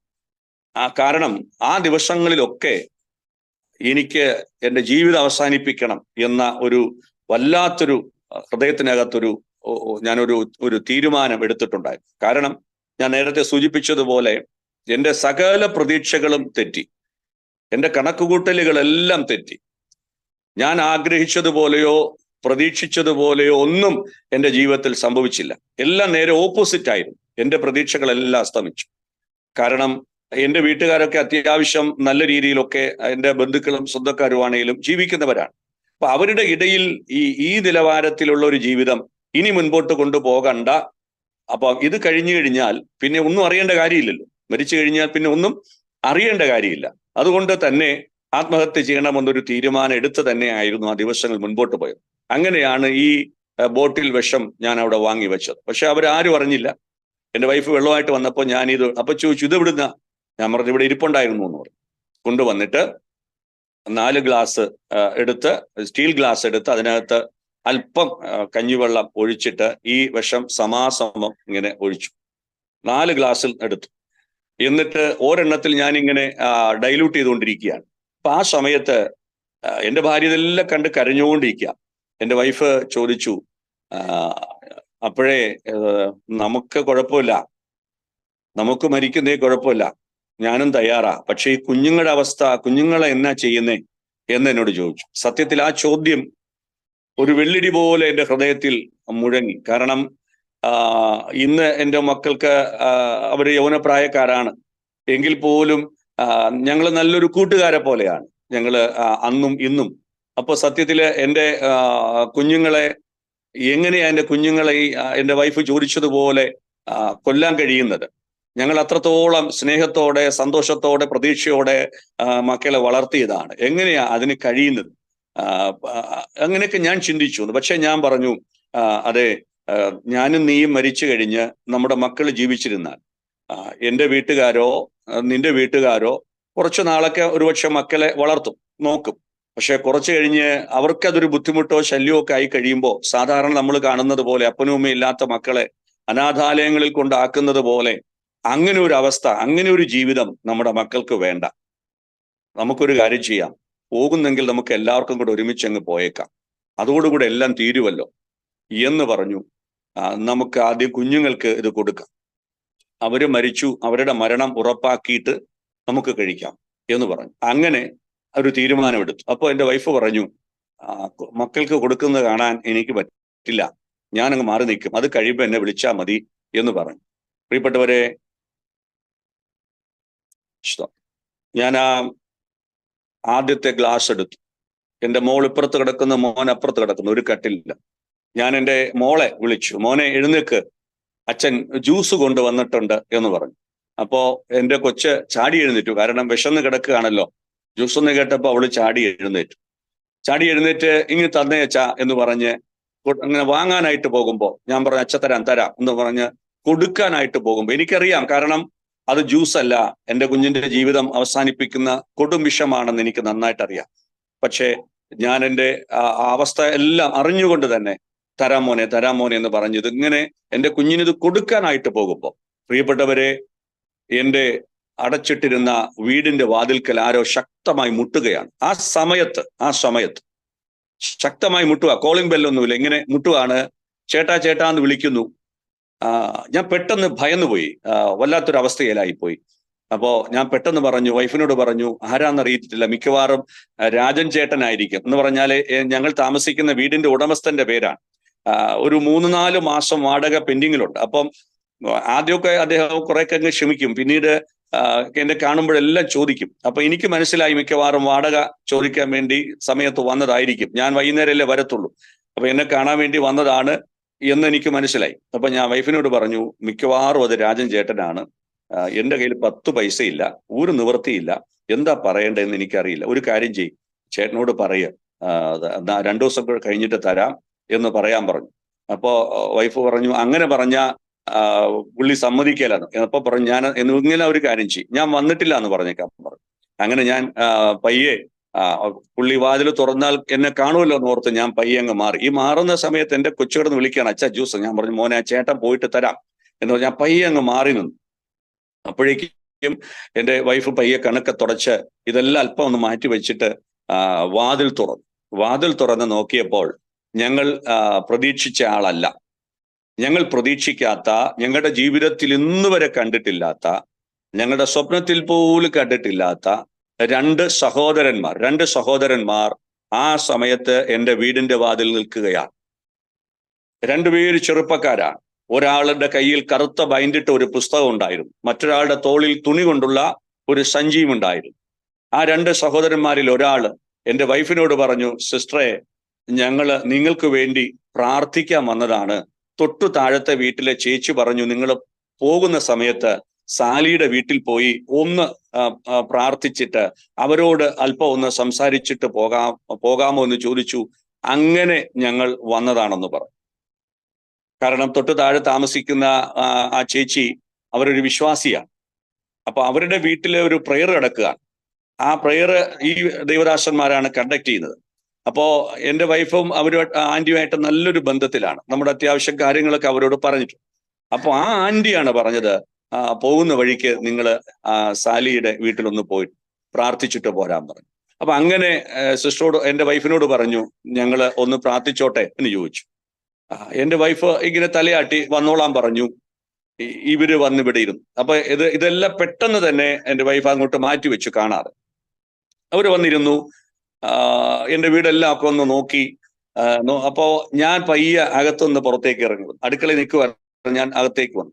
എനിക്കിവരെ കണ്ടപ്പോൾ വല്ലാത്ത ദേഷ്യം തോന്നി. കാരണം എൻ്റെ ജീവിതം മടുത്തിട്ട് ഞാൻ മരിക്കാനായിട്ട് തീരുമാനിച്ച് എല്ലാം തയ്യാറായിരിക്കുന്ന സമയത്ത് അതിനു പോലും അനുവദിക്കാതെ അതിന്റെ ഇടയ്ക്ക് കയറി തടസ്സം നിൽക്കാനായിട്ട് ഇവരെന്തിനീ കയറി വന്നു? ഇവരാരാ? എനിക്ക് വല്ലാത്തൊരു ദേഷ്യവും അവരോട് തോന്നി. ഞാൻ അങ്ങനെ ഒരു മുഖഭാവത്തിൽ നിൽക്കുന്ന സമയത്ത് അതിലൊരു സഹോദരൻ, അദ്ദേഹത്തിന്റെ പേര് സിജു എന്നാണ്. ഞാൻ പിന്നീട് അദ്ദേഹത്തെ കുറിച്ച് പറയാം. ആ സഹോദരൻ എൻ്റെ മുഖത്ത് നോക്കി ചോദിച്ചു, ബ്രദറെ പേരെന്താ? അപ്പൊ ഈ ബ്രദറെ എന്നൊക്കെയുള്ള അഭിസംബോധന ആദ്യമായിട്ട് ഇങ്ങനെ എന്നെ വിളിക്കുന്നതാണ്. ബ്രദറെ പേരെന്താ? ഞാൻ പറഞ്ഞു വിജയകുമാർ. ഒരു വലിയ ദേഷ്യത്തോടെ ഞാൻ പറയുന്നു. എന്തെടുക്കുന്നു? ഞാൻ പറഞ്ഞു ഒന്നും എടുക്കുന്നില്ല എന്ന് പറഞ്ഞു. അത് കഴിഞ്ഞിട്ട് അദ്ദേഹം എന്നോട് എൻ്റെ മുഖത്ത് നോക്കിയിട്ട് ഇങ്ങനെ കൈ ഇങ്ങനെ നീട്ടിയിട്ട് പറയുക, യേശു ക്രിസ്തു താങ്കളെ സ്നേഹിക്കുന്നുണ്ടെന്ന് പറഞ്ഞു. Price the Lord. യേശു ക്രിസ്തു താങ്കളെ സ്നേഹിക്കുന്നു. ഞാൻ ഒന്നും വേണ്ടിയില്ല. അത് കഴിഞ്ഞിട്ട് അവർ പറഞ്ഞത് ഇങ്ങനെയാണ്, ഞങ്ങളെ ദൈവം ഇങ്ങോട്ട് അയച്ചതാണ്. ഇങ്ങനെയാണ് പറഞ്ഞത്, ദൈവം ഇങ്ങോട്ട് അയച്ചതാണ്. നിങ്ങൾ ആത്മഹത്യ ചെയ്യാൻ അല്ലെങ്കിൽ മരണത്തിന്റെ മുമ്പിൽ നിൽക്കുന്ന ഒരു സാഹചര്യം ആണെന്ന് ദൈവം ഞങ്ങളോട് പറയുന്നു എന്ന് പറഞ്ഞു. പ്രിയപ്പെട്ടവരെ, അങ്ങനെയുള്ള സംഭാഷണമൊക്കെ എൻ്റെ ആയുസ്സിൽ, അന്ന് വരെയുള്ള ആയുസ്സിൽ ആദ്യമായിട്ട് ഞാൻ കേൾക്കുന്നത്. എൻ്റെ മുഖത്തു നോക്കി പറയാ, എന്നിട്ട് വീണ്ടും പറയുന്നു, കർത്താവ് നിങ്ങളെ സ്നേഹിക്കുന്നു എന്ന് പറഞ്ഞു. ഇത് കേട്ടപ്പോൾ എനിക്ക് വല്ലാത്തൊരു അവസ്ഥയായി. സത്യത്തിൽ എന്ത് ചെയ്യണമെന്നറിയത്തില്ല. കാരണം ഞങ്ങൾ ആത്മഹത്യ ചെയ്യാൻ പോകുന്ന കാര്യം ഞാനും എൻ്റെ ഭാര്യയും അല്ലാതെ എൻ്റെ മക്കളോ എൻ്റെ നാട്ടുകാരോ വീട്ടുകാരോ സുഹൃത്തുക്കളോ വേറെ ഒരു മനുഷ്യന് ഇതറിയത്തില്ല. കാരണം ഞങ്ങൾ അന്ന് രാത്രി എടുത്തൊരു തീരുമാനമാണ്, പെട്ടെന്ന് എടുത്തൊരു തീരുമാനമാണ്. പക്ഷെ എങ്ങനെ ഈ സഹോദരങ്ങൾക്ക് മനസ്സിലായി? അവർ ആ നാട്ടിലുള്ളവരേ അല്ല. ഇവർക്കെങ്ങനെ മനസ്സിലായി? പ്രിയപ്പെട്ടവരെ, അതിനിടയിൽ ഞാനൊന്ന് നിങ്ങളോട് പറയട്ടെ. നമ്മൾ ഏത് രഹസ്യമാക്കി വച്ചാലും നമ്മളെ അറിയുന്നൊരു സർവശക്തനായ ദൈവം ഇന്നും ജീവിക്കുന്നുണ്ട്. തൻ്റെ ഭക്തന്മാർക്ക് രഹസ്യങ്ങളെ വെളിപ്പെടുത്തി കൊടുക്കുന്ന സർവശക്തനായ കർത്താവ് ഇന്നും ജീവിക്കുന്നുണ്ട്. അതുകൊണ്ട് ഇതിനോട് ചേർന്ന് ഞാൻ പറയാം, ഏത് രഹസ്യമായി നമ്മുടെ ജീവിതത്തിൽ എന്തും ഉണ്ടാകട്ടെ, അതിനെ അറിയുന്ന ഒരു ദൈവമുണ്ട്. ആ ദൈവത്തിന് നന്ദിയോടെ ഞാൻ സ്തോത്രം ചെയ്യുന്നു. എന്നിട്ട് അവര് അല്പസമയം സുവിശേഷം പറയുക. യേശുക്രിസ്തു ഈ ലോകത്ത് വന്നത് എന്തിനാണ്? താങ്കളുടെ പാപത്തിന് പരിഹാരമായിട്ടാണ് യേശുക്രിസ്തു വന്നത്. യേശുക്രിസ്തുവിന് ജാതിയോ മതമോ യാതൊന്നുമില്ല. മുഖപക്ഷമില്ലാത്ത ദൈവമാണ്. എല്ലാവരെയും സ്നേഹിക്കുന്ന ദൈവമാണ്. എല്ലാവർക്കും വേണ്ടിയാണ് കർത്താവായ യേശുക്രിസ്തു തന്റെ ജീവനെ കൊടുത്തത്. താങ്കൾ അത് വിശ്വസിക്കാൻ തയ്യാറാകണം എന്നൊക്കെ കുറച്ച് കാര്യങ്ങളൊക്കെ എന്നോട് ഒരല്പസമയം കൊണ്ട് പറഞ്ഞു. സന്ധ്യാസമയമായതുകൊണ്ട് ഒത്തിരി സമയം അവരവിടെ ചെലവഴിച്ചില്ല. ഞാൻ എൻ്റെ ജീവിതത്തിൽ ആദ്യമായിട്ടാണ് സുവിശേഷം കേൾക്കാൻ വേണ്ടി ഞാൻ നിന്നു കൊടുക്കുന്നത്. കാരണം അതിനു മുമ്പ് അത് കേട്ടാൽ പോലും ഞാൻ മൈൻഡ് ചെയ്യാതെ പോകുന്ന ഒരാളാണ്. മറ്റൊന്ന്, എനിക്ക് അതിനോട് യാതൊരു താല്പര്യവും കാണിക്കാത്ത ഒരാളാണ്. ഞാൻ അതിനെ കളിയാക്കിയിട്ടുണ്ട്, ഞാൻ അതിനെ നിഷേധിച്ചിട്ടുണ്ട്. ഞാൻ ഇതിൻ്റെ ഇടയ്ക്ക് പറയാം, അങ്ങനെയുള്ള ചില മീറ്റിങ്ങുകളെ അല്ലെങ്കിൽ സുവിശേഷ യോഗങ്ങളെ അതിനെ നശിപ്പിച്ചു കളയാനായിട്ട്, അല്ലെങ്കിൽ ആ യോഗങ്ങൾ നടത്താതിരിക്കാനായിട്ട് പ്രശ്നമുണ്ടാക്കിയവരുടെ കൂട്ടത്തിൽ ഞാനും പോയിട്ടുള്ള ഒരാളാണ്. കാരണം നമുക്കത് അറിയത്തില്ലായിരുന്നു സത്യത്തിൽ. അതുകൊണ്ട് അങ്ങനെയൊക്കെ പ്രവർത്തിച്ചിരുന്ന ഒരാളാണ്. പക്ഷെ സുവിശേഷം കേൾക്കാൻ വേണ്ടി നിന്നു കൊടുക്കേണ്ടുന്ന ഒരവസ്ഥയിലേക്ക് ദൈവം എന്നെ എത്തിച്ചു എന്നുള്ളതാണ്. അതാണ് ദൈവത്തിന്റെ ഒരു പ്രവൃത്തി. നമ്മൾ എത്ര മസിൽ പിടിച്ചാലും എന്തൊക്കെ കാണിച്ചെന്ന് പറഞ്ഞാലും ഏറ്റവും അവസാനം ദൈവത്തിന് മാത്രം പ്രവർത്തിക്കാൻ പറ്റുന്ന ഒരവസ്ഥയിലേക്ക് നമ്മൾ എത്തും. വേറെ ഒന്നിനും ആർക്കും നമ്മളെ സഹായിക്കാൻ കഴിയാതെ ദൈവത്തിന് മാത്രമേ കഴിയത്തുള്ളൂ എന്ന ഒരു സാഹചര്യത്തിലേക്ക് എത്തും. ഞാൻ അതിന്റെ അനുഭവസ്ഥനാണ്. ഞാൻ സുവിശേഷം കേൾക്കാനായിട്ട് എന്നെ തന്നെ അങ്ങ് നിർത്തിക്കൊടുത്തു എന്നുള്ളതാണ്. കാരണം വേറെ ഒന്നും ചെയ്യാനില്ല. ചെയ്യേണ്ടതെല്ലാം ഞാൻ ചെയ്തു. എന്നെ കൊണ്ട് കഴിയുന്നതെല്ലാം ഞാൻ ചെയ്തു. പോകേണ്ടിടത്തെല്ലാം ഞാൻ പോയി. കാണേണ്ടവരെല്ലാം ഞാൻ കണ്ടു. ചെലവഴിക്കേണ്ടുന്ന പണം മുഴുവൻ ഞാൻ ചെലവഴിച്ചു. എല്ലാ വഴികളും പരിശോധിച്ച് പരീക്ഷിച്ച് അവസാനം ഈ ഒരു അവസ്ഥയിലെത്തിയ ആളാണ് ഞാൻ. അതുകൊണ്ട് അവസാനം ഇതാ സുവിശേഷം കേൾക്കാൻ വേണ്ടി, കർത്താവായ യേശു ക്രിസ്തുവിനെ കേൾക്കാൻ വേണ്ടി ഞാൻ നിന്നു കൊടുക്കുകയാണ്. കിട്ടിയ സമയം കൊണ്ട് അവർ അല്പസമയം ആ സുവിശേഷം എന്നോട് പറഞ്ഞു. ഞാൻ ആദ്യമായിട്ട് അത് കേട്ടു. അത് കഴിഞ്ഞ് ഒന്നും ഞാൻ പ്രതികരിക്കാൻ പോയില്ല. പക്ഷെ അപ്പോഴും എൻ്റെ ഉള്ളിൽ ഇവർ പോയിട്ട് വീണ്ടും ആത്മഹത്യ ചെയ്യണമെന്നൊരു ചിന്ത ഇങ്ങനെ കിടക്കുകയാണ്. കാരണം ഇവർ പോകണം. ഇതൊന്നും എൻ്റെ ഹൃദയത്തിലോട്ട് അങ്ങ് കയറുന്നില്ല. വൈഫ് വളരെ ശ്രദ്ധയോടെ അത് കേട്ടുകൊണ്ടിരിക്കുക. കുഞ്ഞുങ്ങളും ചാടി എഴുന്നേറ്റ് ഇവർ വരുന്നത് കണ്ടിട്ട്. അങ്ങനെ പോകാൻ നേരത്ത് പറഞ്ഞു, സിസ്റ്ററെ, എന്റെ നിപ്പ് കണ്ടിട്ട് അത്ര ശരിയല്ല എന്ന് മനസ്സിലായതുകൊണ്ട് വൈഫിന്റെ മുഖത്തോട്ട് ചോദിച്ചു, സിസ്റ്ററെ, ഞങ്ങള് ഒന്ന് പ്രാർത്ഥിച്ചോട്ടെ എന്ന് ചോദിച്ചു. പ്രാർത്ഥിച്ചിട്ട് പൊക്കോട്ടെ എന്ന് ചോദിച്ചു. പ്രാർത്ഥിച്ചോളാൻ പറഞ്ഞു. എൻ്റെ വൈഫിന്റെ ഒരു പ്രത്യേകത എന്ന് പറഞ്ഞാൽ, എൻ്റെ വൈഫ് ഒരു CSI ബാക്ക്ഗ്രൗണ്ടിലുള്ള ഒരു ഹോസ്റ്റലിലൊക്കെ നിന്നാണ് പഠിച്ചത്. അപ്പൊ അവിടുത്തെ ചില പ്രാർത്ഥനകളുടെ ഒരു അനുഭവം ഉണ്ട്. സത്യത്തിൽ ഒരു കാത്തലിക് പശ്ചാത്തലത്തിലുള്ള ഒരാളായിരുന്നു എൻ്റെ വൈഫ്. പക്ഷെ ഞാൻ വീട്ടുകാരുടെ സമ്മതത്തോടെ വിവാഹം കഴിച്ചിട്ട് ഒരു ഡിമാൻഡ് പറഞ്ഞു, എൻ്റെ കൂടെ ജീവിക്കുന്നുണ്ടെങ്കിൽ ഹിന്ദു ആയിട്ടേ ജീവിക്കാൻ പറ്റത്തുള്ളൂ. അത് അങ്ങനെ പറഞ്ഞിട്ടാണ് എൻ്റെ വൈഫിനെ ഞാൻ കല്യാണം കഴിച്ചത്. പേരൊക്കെ മാറ്റിയിട്ട്, അനിത എന്നൊക്കെ പേര് മാറ്റിയിട്ട് തിരുവനന്തപുരത്ത് പ്രശസ്തമായൊരു ക്ഷേത്രത്തിൽ കൊണ്ടുവച്ച് വിവാഹം കഴിപ്പിച്ച് ഞാൻ ഡിമാൻഡ് പറഞ്ഞു. ഒറ്റ ഡിമാൻഡേ ഉള്ളൂ, എൻ്റെ കൂടെ ജീവിച്ചാൽ ക്രിസ്ത്യാനിയായിട്ട് ജീവിക്കാൻ പറ്റില്ല, ഹിന്ദു ആയിട്ട് ജീവിക്കണം എന്നൊക്കെ പറഞ്ഞൊരു ഡിമാൻഡിലാണ് ചെയ്തത്. അതെല്ലാം സമ്മതിച്ചാണ് വിവാഹമൊക്കെ കഴിഞ്ഞത്. അപ്പോൾ എങ്കിലും പഠിച്ചത് ഇങ്ങനെ ഒരു ഹോസ്റ്റലിൽ നിന്നായതുകൊണ്ട് അത്യാവശ്യം പ്രാർത്ഥനയൊക്കെ ഉള്ളിലുണ്ട്. അപ്പം അങ്ങനെ പ്രാർത്ഥിച്ചോട്ടെ എന്ന് ചോദിച്ചു. അവർ പ്രാർത്ഥിച്ചു. പെട്ടെന്ന് ഒരു 2 മിനിറ്റ് കൊണ്ട് ജസ്റ്റ് ഒന്ന് പ്രാർത്ഥിച്ചിട്ട് അവര് ഇറങ്ങിപ്പോവുക. പോകാൻ നേരത്ത് വൈഫിനോട് പറഞ്ഞു, സിസ്റ്ററെ, ഞങ്ങള് ഇന്ന സ്ഥലത്തുനിന്ന് വന്നവരാണ്. ആന്റിയുടെ വീട്ടിൽ പ്രെയർ ഉണ്ട്. അവിടെ കുറച്ച് പേരേ ഉള്ളൂ. അവർ 8-10 പേരേ ഉള്ളൂ. അപ്പോ ഒത്തിരി വിഷയങ്ങൾക്ക് വേണ്ടി ഞങ്ങൾ പ്രാർത്ഥിക്കുന്നുണ്ട്. സിസ്റ്റർ ഒരു കാര്യം ചെയ്യും, നാളെ ഈ ചേട്ടനെയും കുഞ്ഞുങ്ങളെയും കൂട്ടിക്കൊണ്ട് നിങ്ങൾ കുറച്ച് സമയം അവിടെ വന്നിരുന്ന് ആ പ്രാർത്ഥന ഒന്ന് കൂട്. നിങ്ങളുടെ ജീവിതത്തിൽ ദൈവം ഒത്തിരി മാറ്റം വരുത്തും. ദൈവം നിങ്ങളെ അനുഗ്രഹിക്കും. ഞങ്ങൾ വെറുതെ പറയുന്നതല്ല, ഞങ്ങളും ഇതുപോലുള്ള അനുഭവങ്ങളിലൂടെ വന്നവരാണ്. അതുകൊണ്ട് ഞങ്ങൾക്ക് ധൈര്യമായിട്ട് പറയാൻ പറ്റും. നിങ്ങളൊന്ന് വന്ന് പങ്കെടുത്തു നോക്ക് കേട്ടോ എന്ന് പറഞ്ഞ് അവരിറങ്ങിപ്പോയി. എൻ്റെ വൈഫ് പറഞ്ഞു വരാം എന്ന് പറഞ്ഞ് പോയി. അവരങ്ങ് ഇറങ്ങിപ്പോയി. വൈഫ് വാതിലടച്ച് കുറ്റിയിട്ടു. അടച്ചിട്ട് ഞാൻ നോക്കുമ്പോ എൻ്റെ വൈഫ് ഓടി വന്നിട്ട് ഈ വിഷവും ആത്മഹത്യക്കുറിപ്പും എല്ലാം കൂടെ ചുരുട്ടിക്കൂട്ടി ജനലിലൂടെ അങ്ങെടുത്ത് കയറും. ഞാൻ ചോദിച്ചു, നീ എന്തായി ചെയ്യുന്നത്? അപ്പം നമുക്ക് മരിക്കണ്ടേ? അപ്പൊ പറഞ്ഞു, അതെ, നമുക്കൊരു കാര്യം ചെയ്യാം. എന്തായാലും നമ്മൾ ഇതുവരെ എത്തിയില്ലേ, മുങ്ങിച്ചാകാൻ പോകുമ്പോൾ കച്ചിത്തുരുമ്പ് കിട്ടിയാലും കയറി പിടിക്കല്ലേ. നമുക്കൊരു കാര്യം ചെയ്യാം, നമുക്ക് ആ പ്രാർത്ഥനയ്ക്കൊന്ന് പോകാം നാളെ. പ്രിയപ്പെട്ടവരെ, ഞാനൊരു കാര്യം നിങ്ങളോട് പറയട്ടെ. നമ്മുടെ പത്രം തുറന്നു കഴിഞ്ഞാൽ ഒത്തിരി ആത്മഹത്യകളുടെ വാർത്തകൾ നമുക്ക് കാണാൻ കഴിയും. എല്ലാ ആത്മഹത്യകളും ഒരു കാരണം കൊണ്ടല്ല. സാമ്പത്തികമുള്ളവരും ആത്മഹത്യ ചെയ്യുന്നുണ്ട്, ഇല്ലാത്തവരും ആത്മഹത്യ ചെയ്യുന്നുണ്ട്. ജോലി ഉള്ളവരും ജോലി ഇല്ലാത്തവരും ആത്മഹത്യയുണ്ട്. ഇന്നലത്തെ പത്രത്തിൽ ഞാൻ വായിച്ചത് 5 വർഷത്തിനിടയിൽ 81 പോലീസ് ഉദ്യോഗസ്ഥന്മാർ ആത്മഹത്യ ചെയ്യുന്നതാണ്. 81 പോലീസ് ഉദ്യോഗസ്ഥന്മാർ ഇന്നലത്തെ മനോരമ പത്രത്തിൽ വായിച്ചൊരു കാര്യമാണ്. ഞാനത് ശ്രദ്ധിക്കാൻ കാരണം, ഞാൻ തെരുവോരങ്ങളിൽ സുവിശേഷമൊക്കെ അറിയിക്കുന്ന ഒരാളാണ്. അപ്പൊ ഞങ്ങൾക്കിത് പറയാനുള്ളൊരു കാര്യമാണ്. ഞങ്ങൾ വെറുതെ പറയുന്നതല്ല, ഞങ്ങള് പത്രം വാർത്തയായി സംസാരിക്കുന്നത്. അത് ആധികാരികമാണ്, വെറുതെ പറയത്തില്ലല്ലോ. 5 വർഷത്തിനിടയിൽ 81 പോലീസ് ഉദ്യോഗസ്ഥർ ആത്മഹത്യ ചെയ്തു. കുറച്ചു നാള് മുമ്പ് ഒരു പരവൂർ മുൻസിഫ് കോടതിയിലെ ഒരു പബ്ലിക് പ്രോസിക്യൂട്ടറായ ഒരു സഹോദരി ആത്മഹത്യ ചെയ്തു. എത്രയോ ഉന്നതമായ ഉദ്യോഗസ്ഥര് ആത്മഹത്യ ചെയ്യുന്നുണ്ട്. അപ്പൊ അവർക്കാർക്കും പണമില്ലാഞ്ഞിട്ടോ അല്ലെങ്കിൽ പൊസിഷൻ ഇല്ലാഞ്ഞിട്ടോ പേരില്ലാഞ്ഞിട്ടോ പ്രശസ്തി ഇല്ലാഞ്ഞിട്ടോ യാതൊന്നുമല്ല. പക്ഷേ ജീവിതത്തിലെ ചില സാഹചര്യങ്ങളിൽ മാനസിക സമ്മർദ്ദങ്ങൾക്ക്, സംഘർഷങ്ങൾക്ക് അടിമപ്പെട്ട് പിടിച്ചു നിൽക്കാൻ പറ്റാത്ത ഒരു അവസ്ഥ വരുമ്പോൾ മനുഷ്യൻ അതിനുവേണ്ടി തീരുമാനിക്കുക. അതുകൊണ്ടാണ് അപ്പോ സത്യത്തിൽ എല്ലാവർക്കും ജീവിക്കാൻ തന്നെയാണ് ആഗ്രഹം. പക്ഷെ മനുഷ്യന്റെ ജീവിതത്തിൽ വല്ലാത്ത പ്രശ്നങ്ങളും പ്രതികൂലങ്ങളും വരുമ്പോൾ, പിടിച്ചു നിൽക്കാൻ കഴിയാതെ വരുമ്പോൾ, ആശ്വസിപ്പിക്കാനും ആശ്രയിക്കാനും ആരുമില്ലാതെ വരുമ്പോൾ മനുഷ്യൻ ചെയ്തു പോകുന്നതാണ്. സത്യത്തിൽ ഞങ്ങളും അതിനു വേണ്ടിയാണ് മുതിർന്നത്. ഞങ്ങളും വിവാഹം കഴിഞ്ഞ് കുഞ്ഞുങ്ങളൊക്കെ ആയി കുടുംബജീവിതമൊക്കെ ആയപ്പോൾ ഞങ്ങൾക്ക് ഒരുപാട് സ്വപ്നങ്ങൾ ഉണ്ടായിരുന്നു. ഒരുപാട് കാര്യങ്ങൾ ഞങ്ങൾക്കും പ്ലാനും പദ്ധതിയും ഉണ്ടായിരുന്നു. ഞങ്ങൾക്ക് നല്ല നിലവാരത്തിലെത്തണം, അങ്ങനെ കുഞ്ഞുങ്ങളെ നല്ല നിലവാരത്തിൽ എത്തിക്കണം, അങ്ങനെയുള്ള ഒത്തിരി സ്വപ്നങ്ങൾ ഞങ്ങളുടെ ജീവിതത്തിൽ ഉണ്ടായിരുന്നു. അങ്ങനെയാണ് ഞങ്ങളുടെ ജീവിതം ആരംഭിച്ചത്. പക്ഷേ ജീവിതത്തിന്റെ ഈ പ്രതിസന്ധി ഘട്ടത്തിൽ ഞങ്ങൾക്ക് യാതൊരു വഴിയുമില്ലാതെ വന്നപ്പോൾ, ഞാൻ പറഞ്ഞല്ലോ, എല്ലാ വാതിലുകളും അടഞ്ഞപ്പോൾ ഞങ്ങൾ തീരുമാനിച്ചതാണ് ആത്മഹത്യ ചെയ്യണം എന്നുള്ളത്. സത്യത്തിൽ ജീവിക്കാനാണ് നമുക്ക് എല്ലാവർക്കും താല്പര്യം. എൻ്റെ വൈഫിന്റെ ആ ഒരു വാക്ക് എന്നെ വല്ലാതെ ചിന്തിപ്പിച്ചു. ഒരു കച്ചുതുരുമ്പ് കിട്ടിയാലെങ്കിലും അതിൽ കയറി പിടിക്കുകയല്ലേ, നമുക്ക് ആ പ്രാർത്ഥനയ്ക്കൊന്ന് പോകാം. പക്ഷെ സത്യത്തിൽ ഞാൻ പെട്ടെന്ന് പറഞ്ഞു, എന്നെ നീ ക്രിസ്ത്യാനിയാക്കാനൊന്നും നോക്കണ്ട, ഞാൻ വരികയില്ല, നീ വേണമെങ്കിൽ പൊക്കോളാൻ പറഞ്ഞു. എന്നിട്ട് പറഞ്ഞു, എൻ്റെ കുഞ്ഞുങ്ങളെ ഞാൻ വിട്ടുതരത്തില്ല, പോയിട്ട് വാ, ഞാൻ വരുന്നില്ല എന്ന് പറഞ്ഞു.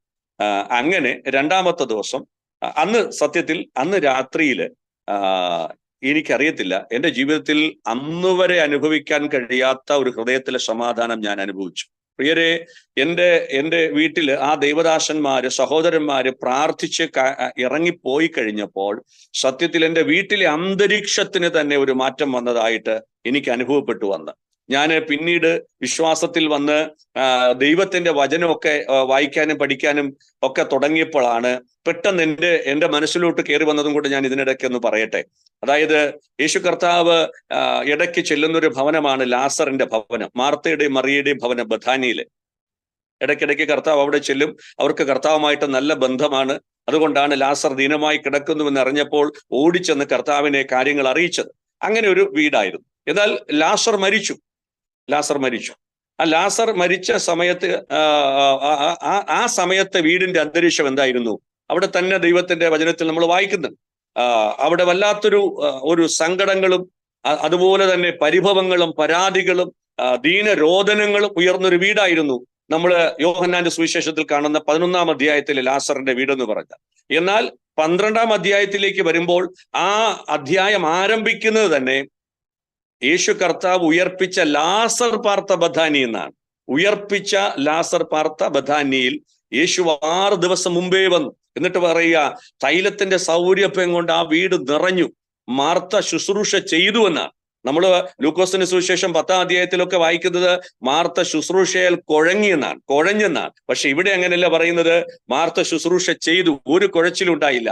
അവിടുത്തെ പ്രശ്നങ്ങൾക്കെല്ലാം പരിഹാരം വന്നു. ആ ദീനരോധനങ്ങൾക്കെല്ലാം, ആ കരച്ചിലിനെല്ലാം ദൈവം മറുപടി കൊടുക്കാനിടയായി തീർന്നു. നോക്കുക, 11-ാം അധ്യായത്തിലെ വീടല്ല യോഹന്നാന്റെ സുവിശേഷം 12-ാം അധ്യായത്തിലെ വീട്. ആ വീടിന്റെ അന്തരീക്ഷത്തിന് തന്നെ മാറ്റം വന്നു. മരണത്തിന്റെ ഗന്ധമുണ്ടായിരുന്ന, നിലവിളി ഉയർന്ന, കരച്ചിൽ ഉയർന്ന, നഷ്ടബോധങ്ങളുടെ പരാതികളും പരിഭവങ്ങളും മാത്രം പറഞ്ഞിരുന്ന ആ 11-ാം അധ്യായത്തിലെ വീട് 12-ാം അധ്യായത്തിലേക്ക് വന്നപ്പോൾ വീടിന് മാറ്റം വന്നില്ല, അവസ്ഥയ്ക്ക് മാറ്റം വന്നു, സാഹചര്യങ്ങൾക്ക് മാറ്റം വന്നു. എൻ്റെ പ്രിയപ്പെട്ടവരെ, എന്നെ കേൾക്കുന്ന സഹോദരങ്ങളെ, ഞാൻ എൻ്റെ ജീവിതാനുഭവത്തിൽ നിന്ന് പറയട്ടെ, നമ്മുടെ അവസ്ഥയ്ക്ക്, നമ്മുടെ സാഹചര്യങ്ങൾക്ക് എത്ര വലിയ തകർച്ചയാകട്ടെ, എത്ര വലിയ പ്രതികൂലങ്ങളാകട്ടെ, എത്ര വലിയ നഷ്ടങ്ങളാകട്ടെ, അതിൻ്റെ മധ്യത്തിൽ പ്രവർത്തിക്കാൻ ഒരുവനെ ഉലകത്തിലുള്ളൂ. വിജയകുമാർ വിശ്വസിക്കുന്ന, പ്രസംഗിക്കുന്ന, ഞങ്ങൾ ശുശ്രൂഷിക്കുന്ന കർത്താവായ യേശു ക്രിസ്തു മാത്രമാണ്. അത് ഞങ്ങളുടെ ജീവിത അനുഭവമാണ് ഈ വിളിച്ചു പറയുന്നത്. ദൈവത്തിന് സ്തോത്രം. നോക്കുക, എൻ്റെ വീടിന്റെ അന്തരീക്ഷം തന്നെ മാറിയതായിട്ട് എനിക്ക് എൻ്റെ ഹൃദയത്തിൽ അനുഭവപ്പെടാനിടയായി തീർന്നു. ആ ഇരുട്ടിന്റെ അനുഭവങ്ങൾ എൻ്റെ വീട്ടിൽ നിന്ന് മാറി. കാരണം ആത്മഹത്യയിലേക്ക് വഴിതിരിച്ച ഒരു വീട്. അല്ലെങ്കിൽ നോക്കൂ പ്രിയപ്പെട്ടവരെ, എന്താ പിറ്റേ ദിവസം വാർത്ത വരുന്നത്? എന്തായിരിക്കും എൻ്റെ വീടിന്റെ അവസ്ഥ? പക്ഷേ ആ സാഹചര്യത്തെ ഒരൊറ്റ നിമിഷം കൊണ്ട് 2 ദൈവദാസന്മാർ എൻ്റെ വീട്ടിൽ കടന്നു വന്ന് സുവിശേഷം പറഞ്ഞ് പ്രാർത്ഥിച്ചിട്ട് ഇറങ്ങിപ്പോയപ്പോൾ വേറെ ഞാൻ ഒന്നും ചെയ്യാതെ തന്നെ സകല അന്തരീക്ഷങ്ങളെയും ദൈവം മാറ്റി. കാർമേഘത്തിന്റെ നടുവിൽ മഴവില്ലൊരുക്കുന്ന ഒരു മഹാദൈവം ഇന്നും ജീവിക്കുന്ന ദൈവമാകയാൽ ഞാൻ ദൈവത്തിന് മഹത്വം കൊടുക്കുകയാണ്. ദൈവത്തിന് ഇഷ്ടം. അങ്ങനെ അങ്ങനെ പിറ്റേ ദിവസം എൻ്റെ വൈഫ് രാവിലെ തന്നെ റെഡിയായി ആ പ്രാർത്ഥനയ്ക്ക് പോയി. ഞാൻ കുഞ്ഞുങ്ങളെ കൊണ്ടുപോകണ്ടെന്നൊക്കെ പറഞ്ഞു, എങ്കിലും അവസാനം പറഞ്ഞു കൊണ്ടുപോയിക്കോളാൻ പറഞ്ഞു. അങ്ങനെ പോയി. ഞാൻ പോയില്ല. പോയിട്ട് തിരിച്ചു വന്നിട്ട് വൈകുന്നേരം ഇപ്പൊ എന്നോട് പറഞ്ഞു, ദേ അന്ന് നമ്മുടെ വീട്ടിൽ വന്ന ചേട്ടന്മാര്, അങ്ങനെയാ പറഞ്ഞു, നമ്മുടെ വീട്ടിൽ വന്ന ചേട്ടന്മാര് പറഞ്ഞു അച്ഛയും കൊണ്ട് വരാൻ, എന്നെ അച്ഛയെന്ന് വിളിക്കുന്നേ, അച്ഛയും കൊണ്ട് പ്രാർത്ഥനയ്ക്ക് വാ, ആ ചേട്ടനെയും കൂടെ വിളിച്ചോണ്ട് വാ, ദൈവം നിങ്ങളുടെ അവസ്ഥയ്ക്ക് മാറ്റം വരുത്തുവന്നേ എന്നൊക്കെ പറഞ്ഞു, നിർബന്ധിച്ചു. അവരിപ്പോ 2 ദിവസം കഴിയുമ്പോൾ അവർ പോകും എന്ന് പറഞ്ഞ് അങ്ങനെ സത്യത്തിൽ മനസ്സില്ലാ മനസ്സോടെ, കാരണം എനിക്ക് വേറെ പോകാൻ ഒരു മാർഗവുമില്ല, വെറുതെ ഇരിക്കുവാണ്. അങ്ങനെ മനസ്സില്ലാ മനസ്സോടെ ആ 3-ാമത്തെ ദിവസം ഞാനും കൂടെ പോയി. ഞാൻ അവിടെ ഒരു വീടിനകത്താണ് പ്രാർത്ഥന നടക്കുക. കുറച്ചു പേരേ ഉള്ളൂ. സത്യത്തിൽ അവിടെ ചെന്നിരുന്നപ്പോ എനിക്കൊന്നും മനസ്സിലായില്ല. കാരണം അവർ പാട്ടുപാടുന്നു, സ്തോത്രം പറയുന്നു, ഭയങ്കര ഒച്ചയും ബഹളമൊക്കെ ഉണ്ടാക്കുന്നു, പ്രസംഗിക്കുന്നു. ഇത് എൻ്റെ ആദ്യത്തെ ഒരു അനുഭവമാണ്. കാരണം ഞങ്ങൾ പരിചയിച്ചു വന്ന വിധത്തിന് നേരെ ഓപ്പോസിറ്റ് ആയിട്ടാണ് കാണുന്നത്. കാരണം അത് അറിയാമല്ലോ, നമ്മളിങ്ങനെ ചെന്ന് മൗനമായി നിന്ന് നമ്മുടെ കാര്യങ്ങളൊക്കെ മനസ്സുകൊണ്ട് പറഞ്ഞു, നമ്മുടെ ചിന്ത അവരെല്ലാം അത് കേട്ടു, എല്ലാം നടത്തി തരും എന്നുള്ള ധാരണയിൽ നമ്മളൊക്കെ ചെയ്ത് ഇങ്ങനെ മിണ്ടാതെ പോവുകയാണ്. അപ്പൊ എന്നാൽ ഇവിടെ അതിൽ നിന്ന് വ്യത്യസ്തമാണ്. അവർ ഭയങ്കര സന്തോഷിക്കുന്നു, അവർ ദൈവത്തെ ആരാധിക്കുന്നു, ശബ്ദമുണ്ടാക്കുന്നു. അപ്പോൾ അതൊക്കെ വ്യത്യസ്ത ഒരു അനുഭവം. എൻ്റെ ജീവിതത്തിൽ ആദ്യമായിട്ട് അങ്ങനെ പോയിരിക്കുന്നു. അങ്ങനെ പോയിരുന്ന് ഞാൻ അങ്ങനെ ഇരുന്നു. എനിക്കൊന്നും മനസ്സിലായില്ല. ഉച്ചയ്ക്ക് ഞാൻ വീട്ടിൽ വന്നു. ഞാനിങ്ങ് പോന്നു. വൈഫൊക്കെ അവിടെ തന്നെ, വൈകുന്നേരം വരെ ഉള്ളത് കൊണ്ട് അവിടെ തന്നെ ചേച്ചി പറഞ്ഞിരിക്കുക എന്ന് പറഞ്ഞു. വൈകുന്നേരം വീണ്ടും ഞാൻ ചെന്നു. അങ്ങനെ അന്നത്തെ കാര്യങ്ങളെല്ലാം കഴിഞ്ഞു. അത് കഴിഞ്ഞിട്ട് അവര് നാട്ടിൽ പോയിട്ട് വീണ്ടും മടങ്ങി വന്നിട്ട് തൊടുപുഴ അർബൻ ബാങ്കിന്റെ ഓഡിറ്റോറിയത്തിൽ അവരൊരു കൂട്ടായ്മ ആരംഭിച്ചു. എല്ലാ ഞായറാഴ്ചയും വൈകിട്ട് 4 മണിക്ക് അങ്ങനെ ഒരു കൂട്ടായ്മ ആരംഭിച്ചു. അങ്ങനെ വന്ന് ഞങ്ങളെ നിർബന്ധിച്ച് അങ്ങനെ കൊണ്ടുപോയി. ഞാൻ കുറച്ചുപേരെ അവിടെ ഉണ്ടായിരുന്നുള്ളൂ. അങ്ങനെ ആദ്യത്തെ 1-2 ആഴ്ചയിലൊക്കെ ഞാൻ പോയി. എൻ്റെ വൈഫിനെ നിർബന്ധിച്ചു പോയി. യെശയ്യാവിന്റെ പുസ്തകത്തിൽ നമ്മൾ വായിക്കുന്നു, കൊല്ലുവാൻ കൊണ്ടുപോകുന്ന കുഞ്ഞാടിനെ പോലെ എന്ന് പറഞ്ഞതുപോലെ ഞാൻ അങ്ങനെ അങ്ങ് പോയി.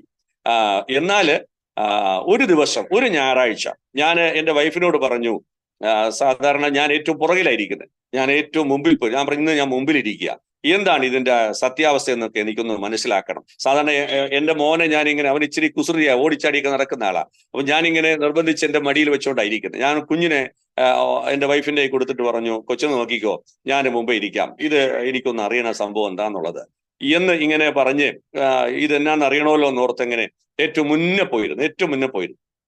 അപ്പോ അന്ന് ശക്തമായി അവിടെ നല്ല ആരാധനയും ഒക്കെ ആയിരുന്നു. ആരാധന അങ്ങനെ നടന്ന് ഏകദേശം ഏറ്റവും അവസാന ഭാഗത്തെത്തുമ്പോൾ ശക്തമായി അവിടെ കുറച്ചു പേരുണ്ടായിരുന്നെങ്കിൽ നന്നായിട്ട് അവർ ദൈവത്തെ ആരാധിച്ചു. അവസാനം നോക്കുമ്പോൾ സത്യത്തിൽ ഞാൻ ഇരുന്ന ആ കസേരയിൽ നിന്ന് ആ സിമന്റ് തറയിലേക്ക് ഞാൻ മുട്ടുകുത്തുകയാണ്. ആ കസേരയിൽ നിന്ന് ഇറങ്ങി സിമന്റ് തറയിൽ ഇങ്ങനെ മുട്ടുകുത്തിയിട്ട് 2 കൈ ഉയർത്തി എൻ്റെ ആയുസ്സിൽ, എൻ്റെ ജീവിതത്തിൽ ആദ്യമായിട്ട് എൻ്റെ നാവ് കൊണ്ട് വായി തുറന്ന് യേശുവേ എന്നൊരു വിളി ഞാൻ വിളിച്ചു. ഉറക്കെ ഞാൻ വിളിച്ചു. ഒറ്റ വിളിയാണ്, യേശുവേ എന്ന് വിളിച്ചിട്ട് ഞാൻ പറഞ്ഞു, കർത്താവേ എന്ന് വിളിച്ച് എനിക്ക് സമാധാനം തരണമേ. ഇത്രയും മാത്രമാണ് ഞാൻ പറഞ്ഞു, എനിക്ക് സമാധാനം തരണേ എന്നെൻ്റെ ചങ്കി കൈവച്ച് ഞാൻ ഇങ്ങനെ വിളിച്ച് ഞാൻ കരയാൻ തുടങ്ങി. ഒത്തിരി ഞാൻ കരഞ്ഞു.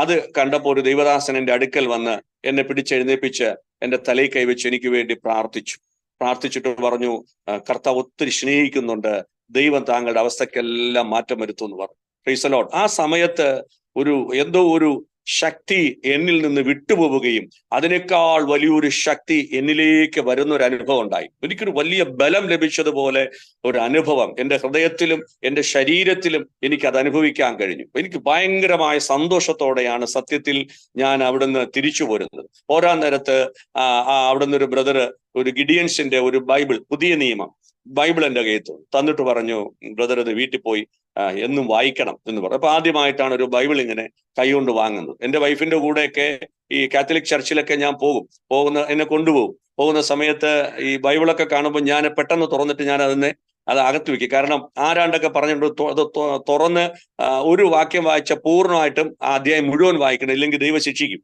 അപ്പൊ അങ്ങനെ ആവശ്യമില്ലാത്ത പ്രശ്നം ഉണ്ടാക്കണ്ടല്ലോ എന്ന് ഓർത്ത് ഞാൻ അങ്ങ് വായിക്കാനേ പോയില്ല. അപ്പോൾ ഇത് ആദ്യമായിട്ട് എൻ്റെ കൈ കിട്ടുകയാണ്. എൻ്റെ വൈഫ് ഇറങ്ങിയ സമയത്ത് ഇങ്ങനെ ആ സ്റ്റെപ്പിൽ നിന്നിട്ട് ചോദിച്ചു, എൻ്റെ മുഖത്ത് ഭയങ്കര ഒരു പ്രകാശം ഉണ്ടല്ലോ, എന്താ പറ്റിയെന്ന് ചോദിച്ചു. ഞാൻ പറഞ്ഞു, നീ കണ്ടായിരുന്നല്ലോ എന്ന് പറഞ്ഞു. ഞാൻ കണ്ടായിരുന്നു. അപ്പൊ സത്യത്തിൽ അത് കണ്ടിട്ട് എൻ്റെ വൈഫ് ഒത്തിരി കരഞ്ഞു. പുറകെ നിന്ന് ഒത്തിരി കരഞ്ഞു. ഞാൻ നിങ്ങളോട് തുറന്നൊരു കാര്യം പറയാം. സത്യത്തില് ഞാൻ ഈ വിശ്വാസത്തിൽ വരാൻ സർവശക്തനായ ദൈവം കഴിഞ്ഞിട്ട് ദൈവത്തിന് ഞാൻ മഹത്വം കൊടുക്കുകയാണ്. പക്ഷെ എൻ്റെ വൈഫ് എനിക്ക് വേണ്ടി ഒത്തിരി പ്രാർത്ഥിച്ചു. Price the Lord. ഒരുപാട് പ്രാർത്ഥിച്ചിട്ടുണ്ട്. കാരണം ഞാൻ നിന്ന ആ പശ്ചാത്തലം എൻ്റെ വൈഫിന് നന്നായിട്ടറിയാം. ആ ബാക്ക്ഗ്രൗണ്ട് എല്ലാം നന്നായിട്ടറിയാം. ദൈവത്തോട് പ്രാർത്ഥിച്ചു. അപ്പൊ എൻ്റെ വൈഫിന് അത് കണ്ടപ്പോൾ ഒത്തിരി സന്തോഷം തോന്നി. അങ്ങനെ ഞങ്ങൾ വീട്ടിൽ വന്നു, കുഞ്ഞുങ്ങളായിട്ട് വീട്ടിൽ വന്നു. വീട്ടിൽ വന്നിട്ട് ഭക്ഷണം കഴിക്കാനൊന്നും ഒത്തിരി ഒന്നും ഇല്ല.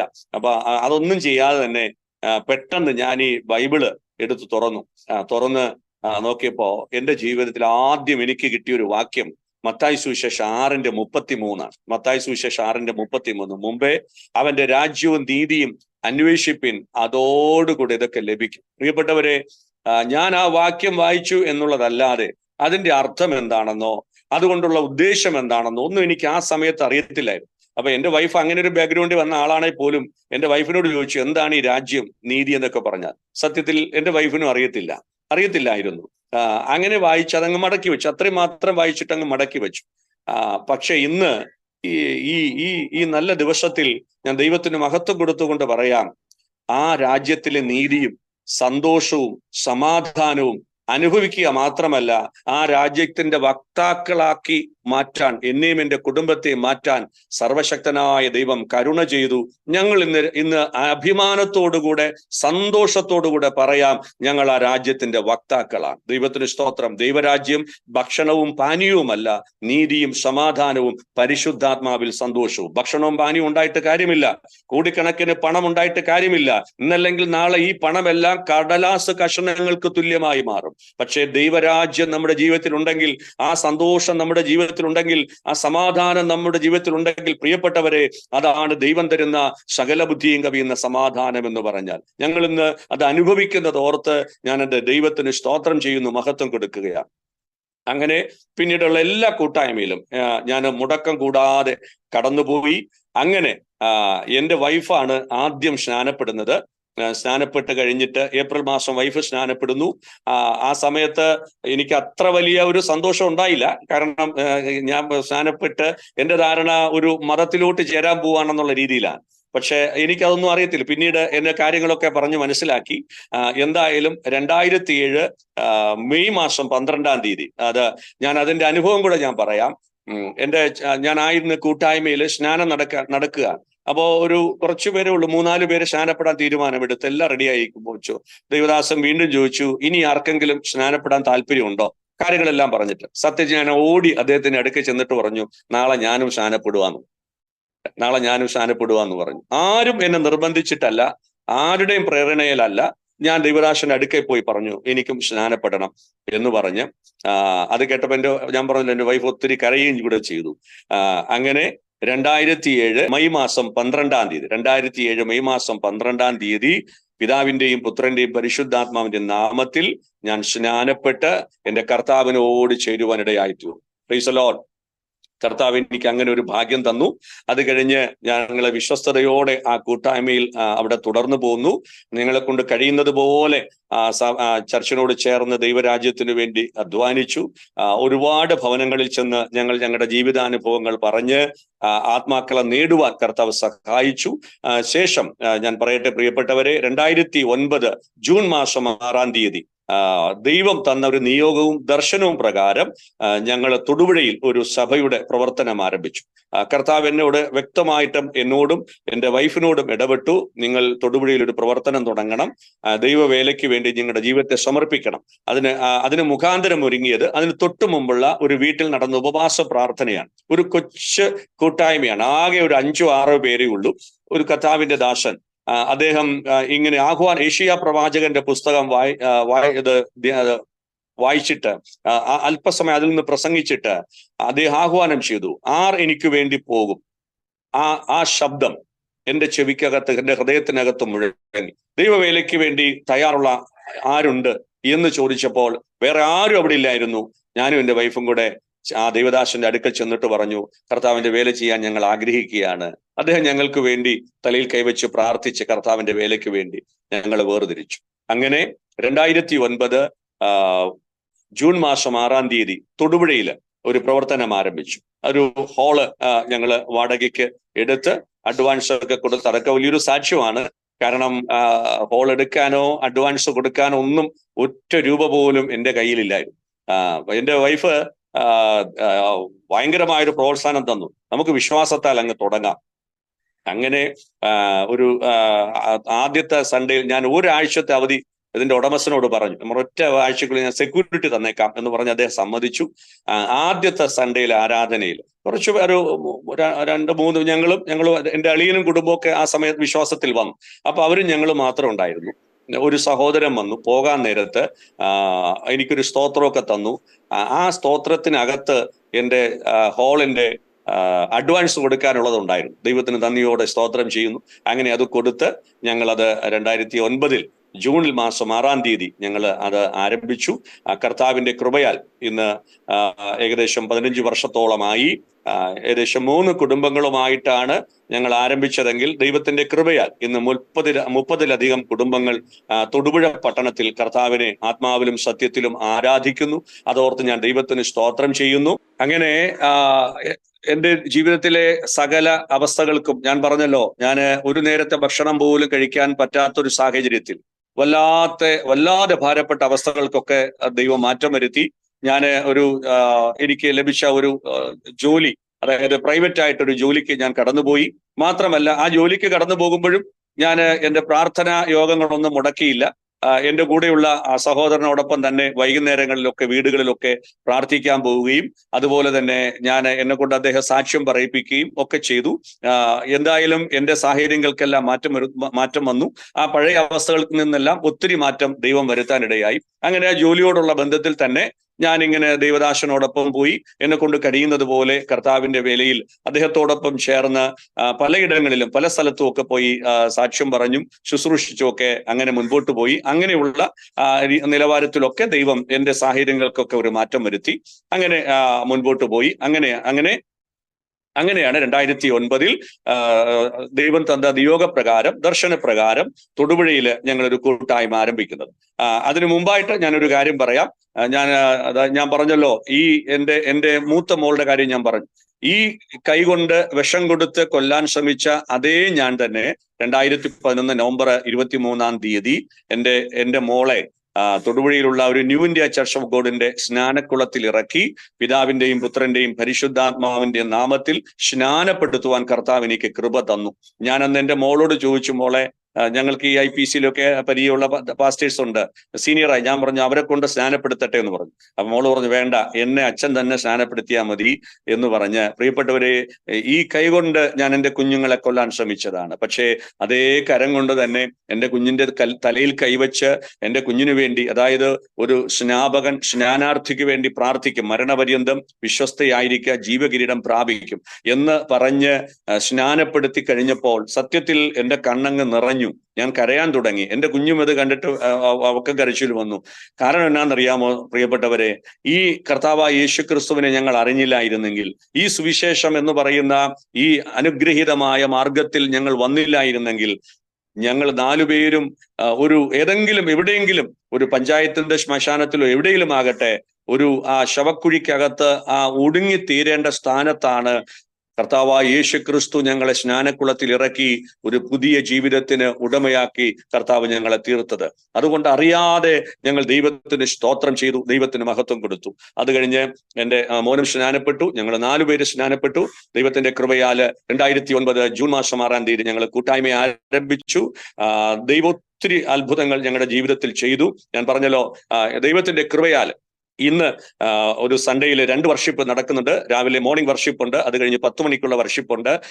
ഈ 2 വർഷിപ്പിൽ ഏകദേശം 100-150ഓളം ആൾക്കാർ ഈ പട്ടണത്തിൽ തൊടുപുഴ ബസ് സ്റ്റാൻഡിൽ ഈ ബിൽഡിങ്ങിൽ വന്ന് ദൈവത്തെ ആരാധിച്ചു കടന്നു പോകുന്നു. മാത്രമല്ല, ഞങ്ങളുടെ ഈ കൂട്ടായ്മയിൽ വരുന്നവരെ നിങ്ങൾക്ക് നേരിൽ വന്ന് കാണാം, അവരോട് ചോദിക്കാം. ജീവിതത്തിൽ ഒരു കാലത്ത് തകർന്ന് തരിപ്പണമായി ഞങ്ങളെപ്പോലെ തന്നെ ആത്മഹത്യ മുന്നിൽ കണ്ടവരും, അല്ലെങ്കിൽ പല നിലവാരത്തിലും ജീവിതം അവസാനിപ്പിക്കുവാൻ ആഗ്രഹിച്ചവരും, എല്ലാ നിലവാരത്തിലും രോഗങ്ങളും ശാപങ്ങളും എല്ലാ നിലവാരത്തിലും തകർന്ന് തരിപ്പണമായവരാണ് അവസാനം കർത്താവായ യേശു ക്രിസ്തു കർത്താവിന്റെ സ്നേഹത്താൽ പിടിക്കപ്പെട്ട് യേശുക്രിസ്തുവിലൂടെ ലഭിച്ച പുതിയ ജീവിതത്തിനുടമകളായി തീർന്നത്. ഞാൻ അതിനിടയ്ക്ക് ഒരു സാക്ഷ്യം കൂടെ പറയട്ടെ. ഒരു ദിവസം ഞങ്ങളൊരു ഓൾ നൈറ്റ് പ്രയർ ചർച്ചിൽ നടത്തിക്കൊണ്ടിരിക്കുകയായിരുന്നു. അപ്പൊ രാത്രി 8:30 മുതലാണ് ഞാൻ സമയം പറഞ്ഞിരുന്നത്. ആൾക്കാരൊക്കെ വന്നു. എങ്കിലും എല്ലാവരും വന്നപ്പോൾ ഞാൻ പറഞ്ഞു നമുക്ക് നേരത്തെ അങ്ങ് തുടങ്ങിയേക്കാം. അങ്ങനെ 8 മണിക്ക് ഞാൻ പ്രാർത്ഥിച്ച് ശുശ്രൂഷകൾ ആരംഭിക്കുകയാണ്. അപ്പൊ 8 മണിയായപ്പോൾ വളരെ സൈലന്റ് ആണ്. ഈ ബസ് സ്റ്റാൻഡിനകത്താണ് ചർച്ച്, ബസ് സ്റ്റാൻഡിനകത്താണ്. അപ്പൊ എല്ലാം ഓക്കെ ആയി, അവിടെ കാലിയായി സ്റ്റാൻഡ്. അപ്പൊ ഈ ശബ്ദം നന്നായിട്ട് പുറത്തേക്ക് കേൾക്കാം.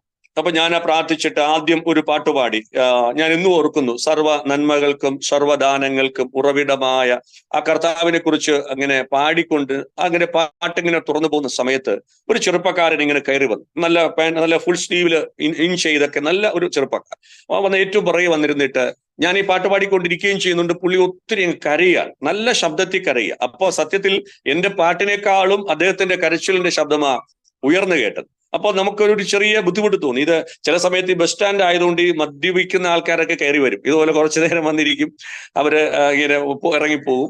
ചിലപ്പോൾ ചിലരെന്തെങ്കിലും ചെറിയ സാമ്പത്തിക സഹായത്തിനൊക്കെ വരുന്നവരാകാം. അപ്പൊ അങ്ങനെയാണെന്നാ എന്റെ ധാരണ. പക്ഷെ അല്ലായിരുന്നു. അപ്പൊ ഞാൻ പെട്ടെന്ന് എന്റെ ബ്രദർ ഉണ്ടായിരുന്നു, അദ്ദേഹത്തോട് പറഞ്ഞു, ആ സഹോദരനെ ഒന്ന് അങ്ങോട്ട് മാറ്റിക്കൊണ്ടുപോയിട്ട് കാര്യം ചോദിക്കാൻ പറഞ്ഞു. അപ്പോ ഇദ്ദേഹത്തെ അങ്ങോട്ട് മാറ്റി പുറകിലോട്ട് കൊണ്ടുപോയിട്ട് ചോദിച്ചു, എവിടുന്ന, എന്താ കാര്യം, എന്താ പ്രശ്നം എന്നൊക്കെ ചോദിച്ചപ്പോ അദ്ദേഹം പാന്റിന്റെ പോക്കറ്റിൽ നിന്ന് ബില്ലുൾപ്പെടെയുള്ള ഒരു ബോട്ടിൽ, ഞാൻ പറഞ്ഞല്ലോ അന്ന് ഞാൻ കയ്യിലെടുത്ത അതേ വിഷത്തിന്റെ ബോട്ടിൽ, ആ ബോട്ടിൽ എടുത്ത് എന്റെ സഹോദരനെ കാണിച്ചിട്ട് പറഞ്ഞു, ഞാന് രാത്രിയിൽ ആത്മഹത്യ ചെയ്യാൻ വേണ്ടി ബസ് സ്റ്റാൻഡിൽ വന്നതാണ്. അപ്പോ 1-2 ബസ്, മൂവാറ്റുപുഴയ്ക്ക് പോകുന്ന 1-2 ബസ് അവിടെ കിടപ്പുണ്ട്. 1-2 ആൾക്കാർ അവിടെ നിൽപ്പുണ്ട്. അവര് പോയി കഴിഞ്ഞിട്ട് ഇത് കഴിച്ചിട്ട് മരിക്കാനായിട്ടിരുന്ന. എന്താ കാര്യം എന്ന് ചോദിച്ചപ്പോൾ അദ്ദേഹം പറഞ്ഞു, അന്നത്തെ കാര്യം ഇങ്ങനെയാണ് അദ്ദേഹം പറഞ്ഞത്. അദ്ദേഹം ഒരു പെൺകുട്ടിയുമായിട്ടൊരു സ്നേഹമായിരുന്നു. അവസാനം വീട്ടുകാരൊക്കെ അത് സമ്മതിച്ച് വിവാഹം നടത്താന്നൊക്കെ തീരുമാനിച്ചു, എല്ലാം റെഡിയാക്കി. പക്ഷെ എന്തോ ഈ പെൺകുട്ടി അങ്ങ് മാറി. അവസാനം പഞ്ചായത്ത് മെമ്പർ അന്ന് അദ്ദേഹത്തെ വിളിച്ചു പറഞ്ഞു, ഈ കുട്ടിയെ ശല്യം ചെയ്യരുത്, ഇനി ആ കാര്യം നടക്കുകയില്ല എന്ന് പറഞ്ഞു.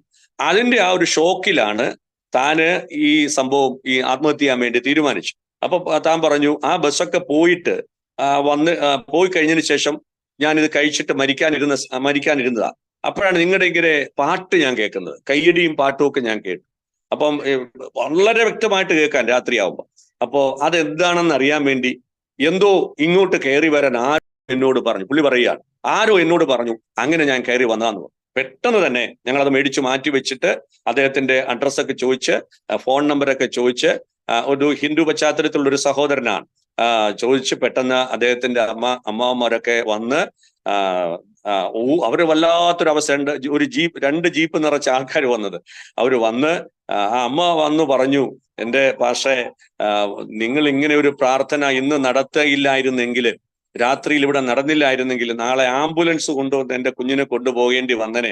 പക്ഷെ ദൈവമാണ് ഈ അവസ്ഥ ഇങ്ങനെ എന്റെ കുഞ്ഞിനെ എന്റെ കയ്യിലോട്ട് ജീവനോടെ തന്നത്, എത്ര നന്ദി പറഞ്ഞാലും മതി വരില്ല എന്നൊക്കെ പറഞ്ഞ് അങ്ങനെ ആ സഹോദരന്റെ അമ്മാവന്മാര് 2 പേരും സത്യത്തിൽ രക്ഷയുടെ അനുഭവത്തിലേക്ക് വന്നു.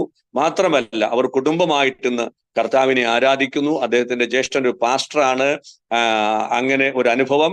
പിന്നെ മറ്റൊന്ന്, ഞങ്ങള് ഈ ബസ് സ്റ്റാൻഡിൽ തന്നെ ഉണ്ടായിരുന്ന ചില പ്രിയപ്പെട്ട സഹോദരിമാര്, അവര് ഇതുപോലെ യാദൃശ്യമായിട്ട് ഞങ്ങളുടെ കൂട്ടായ്മയിൽ വെള്ളിയാഴ്ച പ്രാർത്ഥനയ്ക്ക് കയറി വന്നിട്ട് പറഞ്ഞു, ഞങ്ങളുടെ വീട്ടിലൊന്ന് വരാവോ, ഞങ്ങൾക്ക് വേണ്ടി പ്രാർത്ഥിക്കാൻ പറ്റുമോ എന്ന് ചോദിച്ചു. കാരണം അങ്ങനെ ഒരു പശ്ചാത്തലത്തിലായിരുന്നു. അപ്പൊ ഞങ്ങൾ എന്തായാലും അവിടെ ചെന്നപ്പോ സത്യത്തിൽ അവര് ഞങ്ങളോട് പറയുകയാണ്, ഞങ്ങൾ ഇന്ന് രാത്രി എല്ലാവരും കൂടെ തീരാൻ വേണ്ടി ഇരുന്നതാ. കാരണം എല്ലാവരാലും ഞങ്ങൾ ഒറ്റപ്പെട്ടു, ഞങ്ങൾക്ക് വല്ലാത്തൊരവസ്ഥയാണ്, ജീവിക്കാൻ ഒരു മാർഗവുമില്ല, വാടകയ്ക്ക് താമസിക്കുകയാണ്, ഒരു മാർഗവുമില്ല. അങ്ങനെ ഞങ്ങൾ ജീവിതം അവസാനിപ്പിക്കാൻ വേണ്ടി ഇരുന്ന ഈ പ്രാർത്ഥന കേട്ടിട്ടാണ് ഞാൻ അവിടെ കയറി വന്നത്. അപ്പൊ ഞങ്ങൾക്ക് വേണ്ടി പ്രാർത്ഥിക്കണം എന്നൊക്കെ പറഞ്ഞ് അങ്ങനെ 4 പേരാണ്, 83 വയസ്സുള്ള ഒരു അമ്മച്ചി ഉൾപ്പെടെ 2 മക്കളും ഒരു സഹോദരിയും. അപ്പൊ 4 പേരാണ്. അങ്ങനെ പ്രാർത്ഥിച്ച് പ്രിയപ്പെട്ടവരെ, ദൈവത്തിന്റെ കൃപയാല് അവര് 4 പേരും രക്ഷിക്കപ്പെട്ട് അവര് വിശ്വാസത്തിൽ വന്നു. ഷാരോൺ ചർച്ചിന്റെ സ്നാനക്കുളത്തിൽ അവരെ സ്നാനപ്പെടുത്താൻ കർത്താവ് കൃപ തന്നു. മാത്രമല്ല അതിലെ അമ്മച്ചി സ്നാനപ്പെട്ട്, കമലാക്ഷിയമ്മ എന്നാണ് പേര്, 3 മാസം കഴിഞ്ഞപ്പോൾ ഒരു ഞായറാഴ്ച രാവിലെ കർത്താവിന്റെ സന്നിധിയിൽ ചേർക്കപ്പെട്ടു. ആ നാട്ടിലുള്ള പല മതപശ്ചാത്തലത്തിലുള്ള ആൾക്കാര് അവർ അത്ഭുതപ്പെട്ടു പോയി. കാരണം അവരുടെ ധാരണ ഇവരെ തിരിഞ്ഞു നോക്കാൻ ആളുമില്ല, അല്ല, മരിച്ചു കഴിയുമ്പോ എവിടെയെങ്കിലുമൊക്കെ കൊണ്ടുവന്ന് ഇടുമെന്നാണ്. പക്ഷെ ഒരു 100-ലധികം പേര് അവിടെ ചെന്ന് വളരെ കർത്താവിന്റെ കൃപയിൽ നല്ലൊരു അടക്ക ശുശ്രൂഷ അവർക്ക് കൊടുക്കാൻ ദൈവം സഹായിച്ചു. മാത്രമല്ല, ഇന്ന് ആ സഹോദരിയും മോനും മോന് നല്ലൊരു ജോലിയായി. ആ സഹോദരി എല്ലാ കൂട്ടായ്മയ്ക്കും ഇവിടെ കടന്നു വരുന്നു. എനിക്ക് ധൈര്യത്തോടെ ഈ ബസ് സ്റ്റാൻഡിൽ അനേകരുടെ മുമ്പിൽ എനിക്ക് അവരെ നിർത്തിയിട്ട് പറയാം, ഇതാണ് പ്രത്യക്ഷമായ അടയാളം. കാരണം ഇതിനെ നിഷേധിക്കാൻ ഉലകത്തിൽ ഒരു മനുഷ്യനും കഴിയത്തില്ല. ഇവരെല്ലാം തള്ളിക്കളഞ്ഞതാണ് സമൂഹം. ഒരു തരത്തിലും ഇവർ നന്നാവുകയല്ല, രക്ഷപ്പെടുകയല്ല. ഇവരുമായിട്ട് യാതൊരു സമ്പർക്കം പോലും പലരും ആ നിലവാരത്തിൽ കണ്ടതാണ്. പക്ഷെ ഇന്ന് അനേകരുടെ മുമ്പിൽ അവർ അത്ഭുത സാക്ഷ്യമാണ്. പ്രിയപ്പെട്ടവരെ, ഞാൻ വളരെ സന്തോഷത്തോടെ പറയട്ടെ, ഇങ്ങനെയുള്ള വ്യക്തികളെ മാറ്റിയെടുക്കാൻ ഉലകത്തിൽ ഒരു മതത്തിനോ ആചാരാനുഷ്ഠാനങ്ങൾക്കോ രാഷ്ട്രീയ പ്രസ്ഥാനങ്ങൾക്കോ യാതൊന്നിനും കഴിയത്തില്ല. ഏത് മനുഷ്യനെയും പ്രകാശിപ്പിക്കുന്ന സത്യ വെളിച്ചമാണ് കർത്താവായ യേശു ക്രിസ്തു. Price the Lord. ആരെങ്കിലും പഠിപ്പിച്ചത് ഞങ്ങൾ പറയുന്നതല്ല, ഞങ്ങളുടെ ജീവിതാനുഭവത്തിൽ നിന്ന് പറയുന്നതാണ്.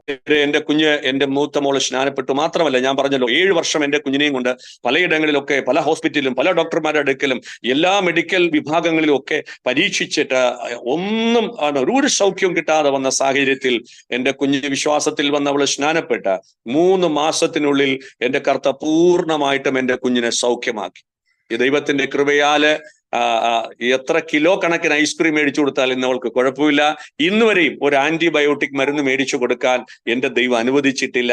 കർത്താവ് പൂർണ്ണമായിട്ടും സൗഖ്യമാക്കി. ഇന്ന് പകൽ എന്നെ കേൾക്കുന്ന, ഈ ദിവസം എന്നെ കേൾക്കുന്ന പ്രിയപ്പെട്ടവരെ, എന്റെ കർത്താവായ യേശു ക്രിസ്തു ഇന്നും നമ്മെ സൗഖ്യമാക്കുന്ന ദൈവമാണ്. യേശുവിന്റെ അടിപ്പിണരാലുള്ള സൗഖ്യം ഇന്ന് നമുക്ക് നൽകുവാൻ ദൈവം വിശ്വസ്തനായ ഒരു ദൈവമാണ്. ഞങ്ങളുടെ ജീവിതാനുഭവങ്ങളാണ് വിളിച്ചു പറയുന്നത്. അങ്ങനെ തൊടുപുഴയിൽ കർത്താവിന്റെ വേലയിൽ ഞങ്ങൾ ആയിരിക്കുന്നു. അതുപോലെ തന്നെ ഞാൻ സാക്ഷ്യത്തിൽ ഞാൻ സൂചിപ്പിച്ചല്ലോ, ഒരു 1/2 കിലോ അരിക്ക് വേണ്ടി 4 കടകളിൽ ഭിക്ഷ യാചിച്ച് നടന്ന മനുഷ്യനാണ് ഞാൻ. പക്ഷെ ഇന്ന് എന്റെ എല്ലാ സാഹചര്യങ്ങൾക്ക് ദൈവം മാറ്റം വരുത്തി.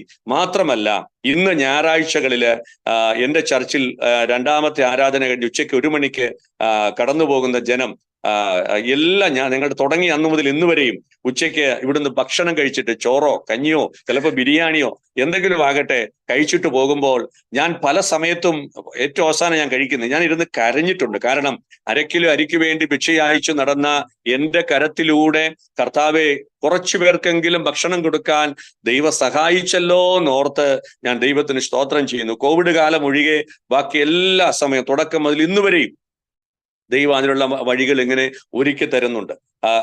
എങ്ങനെ പോയാലും ശനിയാഴ്ച ആകുമ്പോൾ അത് കാര്യങ്ങൾ നടത്തി തരാൻ ദൈവം വിശ്വസ്തനാണ്. Praise the Lord. അങ്ങനെ ദൈവം അങ്ങനെ ചെയ്തു. അങ്ങനെ ഒത്തിരി കാര്യങ്ങൾ ഞങ്ങളുടെ ജീവിതത്തിൽ കർത്താവ് ചെയ്യാനിടയായി. എന്റെ സാഹചര്യങ്ങൾക്ക് ദൈവം മാറ്റം വരുത്തി. എന്റെ മോന്, ഞങ്ങൾ വിശ്വാസത്തിൽ ഇറങ്ങുന്ന സമയത്ത് വൈകിട്ട് ഭക്ഷണം കഴിക്കാനൊക്കെ ഇരിക്കുമ്പോ എന്റെ മോന് അവന് ഇച്ചിരി കറിയൊക്കെ വേണം എന്നുള്ള ഒരാളാണ്. അപ്പോ മോൾക്ക് അത്ര പ്രശ്നമില്ല. അപ്പൊ അവൻ എന്നോട് ചോദിക്കും, അച്ഛാ, ഈ പച്ചക്കറി ഇനത്തിൽ തക്കാളി അല്ലാതെ വേറൊന്നും കിട്ടത്തില്ലെന്ന്. കാരണം ഈ തക്കാളി കൊണ്ട് അന്ന് യൂട്യൂബ് ഒന്നും അത്രയും പ്രശ്നമല്ല. ഞാൻ ഓർക്കുക, അന്ന് യൂട്യൂബ് കൊണ്ട് എന്റെ വൈഫിനായിരിക്കും ഏറ്റവും കൂടുതൽ വ്യൂവേഴ്സ് കിട്ടുന്നത്. കാരണം തക്കാളി ചമ്മന്തി, തക്കാളി കറി, തക്കാളി ചാറ്, അങ്ങനെ തക്കാളി കൊണ്ടുള്ള വിഭവങ്ങളാണ്. അപ്പൊ ഞാൻ പറഞ്ഞു, മോനെ 10 രൂപയ്ക്ക് കിട്ടുന്നത് തക്കാളി മാത്രമേ ഉള്ളൂ എന്ന് ഞാൻ അന്ന് പറഞ്ഞെങ്കിൽ ഇന്ന് എന്റെ കുഞ്ഞിന്റെ നാവിലൂടെ അങ്ങനെ ചോദിക്കാതെ വണ്ണം ദൈവം സമൃദ്ധമായിട്ട് ഞങ്ങളെ നടത്തുന്നു. അതോർത്ത് ഞാൻ എന്റെ ദൈവത്തിന് സ്തോത്രം ചെയ്യുന്നു. കർത്താവ് പറഞ്ഞല്ലോ, നിങ്ങൾ ഒന്നിനെ കുറിച്ചും വിചാരപ്പെടരുത്. എന്ത് തിന്നും, എന്തുടുക്കും, എന്തു കുടിക്കും എന്നതിനെ കുറിച്ചൊന്നും വിചാരപ്പെടണ്ട. നമ്മുടെ ആവശ്യങ്ങളെ അറിയുന്ന മഹാദൈവം ഇന്നും ജീവിക്കുന്നു. പ്രിയരെ, ഞാൻ ഈ ബസ് സ്റ്റാൻഡിൽ, ഞാൻ എന്റെ ചർച്ചിൽ ഇരുന്നാണ് ഞാനിത് സംസാരിക്കുന്നത്. ഇവിടുന്ന് തൊട്ട് താഴെയാണ്, ഒരു 50 മീറ്റർ പോലും ഇല്ല, തൊട്ട് താഴെയാണ് ബസ് സ്റ്റാൻഡ്. ആ ബസ് സ്റ്റാൻഡിൽ ഒരു കാലത്ത് ദൈവത്തെ അറിയാതിരുന്നപ്പോൾ, യേശു ക്രിസ്തുവിനെ ഞാൻ അറിയാതിരുന്നപ്പോൾ ഭ്രാന്തി പിടിച്ചതുപോലെ ഞാൻ ഇതിനകത്ത് പല പ്രാവശ്യം വന്നിരുന്നിട്ടുണ്ട്. അന്ന് എന്റെ രൂപമൊക്കെ എന്ന് പറഞ്ഞാൽ താടിയും മുടിയൊക്കെ നീട്ടി വളർത്തി വല്ലാത്തൊരു പരുവത്തിലാണ്. കാരണം എനിക്ക് എവിടെ പോകണമെന്നറിയാം. കിട്ടുന്ന ബസ്സിൽ കയറും, ഏതെങ്കിലും ഗ്രോട്ടോയിൽ പോയി ഇറങ്ങും, ഏതെങ്കിലും വായനശാലയിൽ പോയി ഇറങ്ങും, വീണ്ടും വൈകുന്നേരം തിരിച്ചു വരും.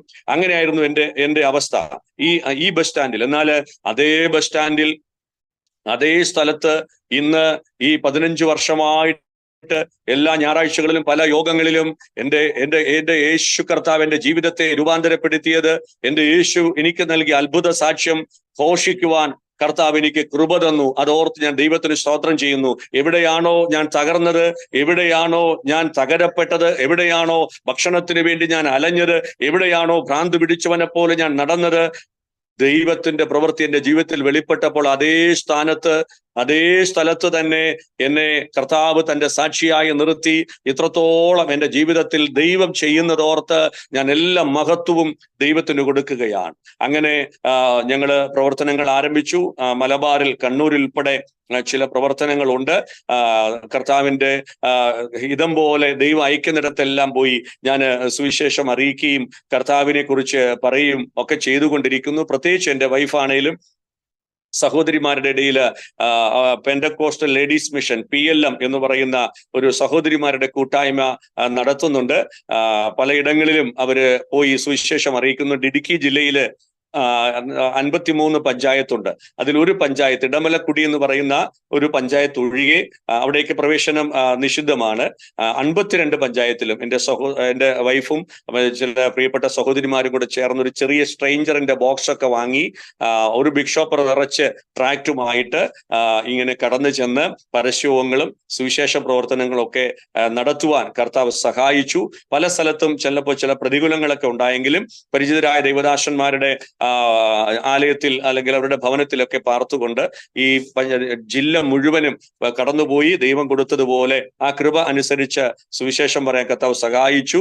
മാത്രമല്ല കാന്തല്ലൂര്, മൂന്നാർ എന്നൊക്കെ പറയുന്ന സ്ഥലങ്ങളുണ്ട്. അവിടെ തന്നെ ഒരു ചർച്ചിനകത്ത് 3 കുടുംബങ്ങൾ അപ്രകാരം ഒരു സഭയ്ക്കുള്ളിൽ കടന്നു വരാൻ ചെല്ലാനായിട്ട് ദൈവം ഇടയാക്കി. അങ്ങനെ ഞാനും എൻ്റെ കുടുംബവും ഞങ്ങൾ യഹോവയെ സേവിക്കുന്നു. ദൈവത്തിന് സ്തോത്രം. ഇപ്പോഴും ഞങ്ങൾ വാടകയ്ക്ക് തന്നെയാണ്. ഞങ്ങളുടെ ചർച്ചും വീടും ഒക്കെ വാടകയ്ക്ക് തന്നെയാണ്. ഏകദേശം 2020 വരെ ഞാനൊരു ചെറിയ വീട്ടിലാണ്, ഒരു മോശമായ ഒരു വീട്ടിലാണ് പാർത്തുകൊണ്ടിരുന്നത്. അത് കഴിഞ്ഞ് അവിടെയും ദൈവം ഒരു മുഖാന്തരം ഒരുക്കി.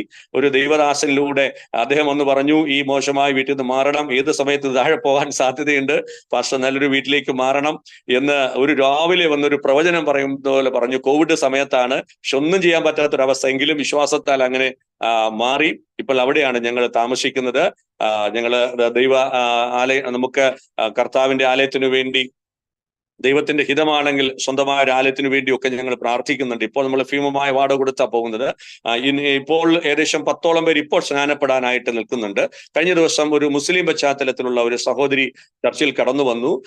ആ സഹോദരിയുടെ മോൾക്ക് വേണ്ടി പ്രാർത്ഥിക്കാനാണ്. അതായത് IELTS വരെ പാസ്സായ ഒരു കുഞ്ഞാണ്. എന്തുകൊണ്ടോ പെട്ടെന്ന് ആ കുഞ്ഞിനൊരു ഭയം വന്നിട്ട് അത് വല്ലാത്തൊരു അവസ്ഥയില്, ഭയങ്കരമായ ഒരു അവസ്ഥയിലായി പോയി. വീടിന് പുറത്തിറങ്ങത്തില്ല, മനുഷ്യരെ കാണത്തില്ല. അങ്ങനെയുള്ള ഒരു സാഹചര്യത്തിലൂടെ കടന്നുപോയ ഒരു കുഞ്ഞാണ്. ഈ സിസ്റ്റർ ഞങ്ങളുടെ അടുക്കൽ കടന്നു വന്ന് കാര്യങ്ങളൊക്കെ പറഞ്ഞ് ദൈവത്തിന്റെ കൃപയാല് കുഞ്ഞിന് വേണ്ടി പ്രാർത്ഥിച്ചു. കർത്താവ് ആ കുഞ്ഞിനെ പൂർണ്ണമായിട്ടും സൗഖ്യമാക്കി. ഇന്ന് നല്ല മിടുക്കിയായിട്ട് അവര് ഞങ്ങളുടെ കൂട്ടായ്മയിൽ കൂടുന്നുണ്ട്. ഓരോ പ്രിയപ്പെട്ടവരുടെയും ജീവിതാനുഭവങ്ങൾ അങ്ങനെയാണ്. പല നിലവാരത്തിലും തകർന്നവരും ഇതുപോലെ തന്നെ എല്ലാവരാലും തള്ളപ്പെട്ടവരും ഒക്കെ ആയിട്ടുള്ള ഒത്തിരി പേരെ ദൈവത്തിന്റെ പരിശുദ്ധാത്മാവ് ഇങ്ങനെ കാണിച്ചു തരികയും ദൈവത്തിന്റെ കൃപയാൽ അവരെയെല്ലാം വിശ്വാസത്തിൽ കൊണ്ടുവരാൻ, അനേകരെ സ്നാനപ്പെടുത്താൻ കർത്താവിലേക്ക് കൃപ തന്നു. ഒരു കന്യാസ്ത്രീ ഉൾപ്പെടെയുള്ള പ്രിയപ്പെട്ടവരെ സ്നാനപ്പെടുത്താൻ സഹായിച്ചു. ഒരു CPM രാഷ്ട്രീയ പ്രസ്ഥാനത്തിലുള്ള ഒരു ലോക്കൽ സെക്രട്ടറി ഉൾപ്പെടെ സ്നാനപ്പെടാൻ കർത്താവ് തന്നു. ഇതൊന്നും എന്റെ മിടുക്കോ എന്റെ കഴിവോ കൊണ്ട് ഞാൻ പറയുന്നതല്ല, മറിച്ച് ദൈവം ഓരോരുത്തരുടെയും ജീവിതത്തിൽ പ്രവർത്തിക്കുന്ന അത്ഭുതങ്ങളാണ് പറയുന്നത്. ഞാൻ എപ്പോഴും പറയും, വേദപുസ്തകത്തിൽ പുതിയ നിയമത്തിലേക്ക് വരുമ്പോൾ യോഹന്നാന്റെ സുവിശേഷം 2-ാം അധ്യായത്തിൽ കർത്താവിന്റെ ആദ്യത്തെ അത്ഭുതം, അടയാളം, കാനാവിലെ കല്യാണ വീട്ടിൽ പച്ചവെള്ളത്തെ വീഞ്ഞാക്കിയതാണ്. ഇതിനെ അടയാളങ്ങളുടെ ആരംഭമായി കർത്താവ് ചെയ്തു എന്നാണ് അവിടെ എഴുതി വെച്ചിരിക്കുന്നത്, യോഹന്നാൻ എഴുതിയിരിക്കുന്നത്. പക്ഷേ വെളിപ്പാട് പുസ്തകം 22-ാം അധ്യായം അവസാനിപ്പിക്കുന്നത് വരെയും അടയാളങ്ങൾ ഇതോടുകൂടി അവസാനിപ്പിച്ചു എന്ന് അവിടെ എഴുതിയിട്ടില്ല. കാരണം എന്റെ സന്ദേശം കേൾക്കുന്ന, എന്റെ അനുഭവം സാക്ഷ്യം കേൾക്കുന്ന പ്രിയപ്പെട്ടവരെ, നമ്മുടെ ജീവിതത്തിലും ഇന്നും അത്ഭുതം പ്രവർത്തിക്കാൻ കർത്താവ് വിശ്വസ്തനായൊരു ദൈവമാണ്. കർത്താവ് സർവശക്തനായൊരു ദൈവമാണ്. ഇതിനുവേണ്ടി വേറൊന്നും ചെയ്യേണ്ട. ഞാൻ ഒന്നും ചെയ്തിട്ടില്ല. ഞാൻ ഒത്തിരി ചെയ്തു. ക്രിസ്തുവിനെ അറിയുന്നതിന് മുമ്പ് ഒരുപാട് കാര്യങ്ങൾ ഞാൻ ചെയ്തു. രക്ഷയ്ക്ക് വേണ്ടി, അതുപോലെ തന്നെ മോക്ഷത്തിന് വേണ്ടി, അതുപോലെ അനുഗ്രഹത്തിന് വേണ്ടി, നന്മയ്ക്ക് വേണ്ടി, സൗഖ്യത്തിന് വേണ്ടി ഒത്തിരി പണം മുടക്കി, ആരോഗ്യം മുടക്കി, ഒരുപാട് കാര്യങ്ങൾ ചെയ്തു. എന്നാൽ യേശു ക്രിസ്തുവിനെ അറിയാൻ വേണ്ടി ഞാൻ ഒന്നും ചെയ്തില്ല. ഒരൊറ്റ കാര്യമേ ചെയ്തുള്ളൂ. ഞാൻ എൻ്റെ പാപങ്ങൾ എൻ്റെ കർത്താവിന്റെ മുമ്പിൽ ഏറ്റുപറഞ്ഞു. എൻ്റെ കർത്താവിനെ രക്ഷിതാവും കർത്താവുമായി സ്വീകരിച്ചു. എനിക്ക് സൗജന്യമായി ലഭിച്ചത് ഏറ്റവും വലിയ രക്ഷയാണ്. ഈ ലോകത്തിന് തരാൻ കഴിയാത്തത്, ഇവിടെയുള്ള മതങ്ങൾക്കോ ആചാരാനുഷ്ഠാനങ്ങൾക്കോ തരാൻ കഴിയാത്തതാണ്. പ്രിയരെ, പലയിടങ്ങളിലും പോയി സുവിശേഷം പറയുമ്പോൾ പലരോടും ഞാൻ പറയാറുണ്ട്, ഇതൊരിക്കലും ഒരു മതത്തിൽ നിന്ന് മറ്റൊരു മതത്തിലേക്ക് ആൾക്കാരെ ചേർക്കുന്നതല്ല. ഒരിക്കലും അങ്ങനെയല്ല. മറിച്ച് നിങ്ങളുടെ മനസ്സിനൊരു മാറ്റം വരികയാണ്, നിങ്ങളുടെ ജീവിതത്തിനൊരു മാറ്റം വരികയാണ്. ഒരുവൻ ക്രിസ്തുവിലായാൽ നിങ്ങളൊരു പുതിയ സൃഷ്ടിയായി മാറുകയാണ്. ആ ജീവിതാനുഭവമാണ് എൻ്റെ ജീവിതത്തിൽ ഉണ്ടായത്. ഇന്ന് ഈ പട്ടണത്തിൽ ഞാൻ പറഞ്ഞല്ലോ, ഞാൻ ഇന്നലെയും ഒരാളോട് പറഞ്ഞു, ഈ പട്ടണത്തിലെ, ഈ ദേശത്തിലെ സകല ഊടുവഴികളും അറിയാവുന്ന ഒരാളാണ് ഞാൻ. അപ്പൊ ചോദിച്ചു, അതെങ്ങനെയാ പാസ്റ്റേ? അത് ഞാൻ പറഞ്ഞു, ഈ സാമ്പത്തിക ബുദ്ധിമുട്ടുകളൊക്കെ വരുമ്പോ ആരോടെങ്കിലുമൊക്കെ 100-200 ഒക്കെ കടം മേടിച്ചിട്ട് അവര് വരുന്ന വഴിയെ ഞാൻ എന്ത് ചെയ്യത്തില്ല, പോകത്തില്ല. അവര് നല്ല വഴിയെ വരികയാണെങ്കിൽ ഞാൻ ഊടുവഴിയുടെ പോകത്തുള്ളൂ. അപ്പൊ അങ്ങനെ ഈ ഊടുവഴികളെല്ലാം എനിക്കറിയാവുന്ന ഒരാളാണ്. അങ്ങനെ നടന്നൊരു മനുഷ്യനാണ് ഞാൻ. എൻ്റെ ജീവിതാനുഭവം വിളിച്ചു പറയുന്നത്.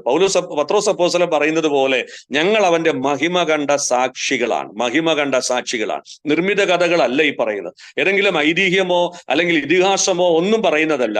ഞങ്ങൾ ജീവിതത്തിൽ അനുഭവിച്ചറിഞ്ഞതാണ്. യോഹന്നാൻ പറഞ്ഞതുപോലെ ഞങ്ങളുടെ കണ്ണുകൊണ്ട് കണ്ടതാ, ചെവി കൊണ്ട് കേട്ടതാ, ഞങ്ങളുടെ സ്വന്തം കൈകൊണ്ട് ഞങ്ങൾ തൊട്ടതാണ്. ഈ ജീവിതാനുഭവമാണ് ദൈവത്തിന് സ്തോത്രം ഞങ്ങൾക്ക് ഇത്രത്തോളം മഹാഭാഗ്യം തന്നത്. പ്രിയപ്പെട്ടവരെ, അതുകൊണ്ട് ഏതെങ്കിലും പശ്ചാത്തലത്തിൽ, ഏതെങ്കിലും പ്രയാസങ്ങളിൽ, അല്ലെങ്കിൽ ആരാലും പരിഹരിക്കാൻ കഴിയാത്ത പ്രശ്നങ്ങളിൽപ്പെട്ട്, അല്ലെങ്കിൽ ഒരു കാലത്ത് ഞാൻ ചിന്തിച്ചിരുന്നത് പോലെ ആത്മഹത്യ ചെയ്തേക്കാം, ഇനി ജീവിച്ചിട്ട് കാര്യമില്ല, ഇനി മുൻപോട്ട് പോയിട്ട് കാര്യമില്ല, എല്ലാം തകർന്നു, എല്ലാ പ്രതീക്ഷകളും തകർന്നു, എല്ലാവരും കൈവിട്ടു, നാണക്കേടാണ്, മനുഷ്യന്റെ മുമ്പിൽ നിൽക്കാൻ കഴിയുന്നില്ല, തല ഉയർത്തി നടക്കാൻ കഴിയുന്നില്ല, ഇനി ഇങ്ങനെ ജീവിച്ചിരുന്നിട്ട് കാര്യമില്ല, മരിച്ചേക്കാം എന്ന് നിങ്ങളിൽ ആരെങ്കിലും എന്നെ കേൾക്കുന്നുണ്ടെങ്കിൽ, പ്രിയപ്പെട്ടവരെ, ഒരിക്കലും അങ്ങനെ ചിന്തിക്കരുത്. ഒരിക്കലും അങ്ങനെ ചിന്തിക്കരുത്.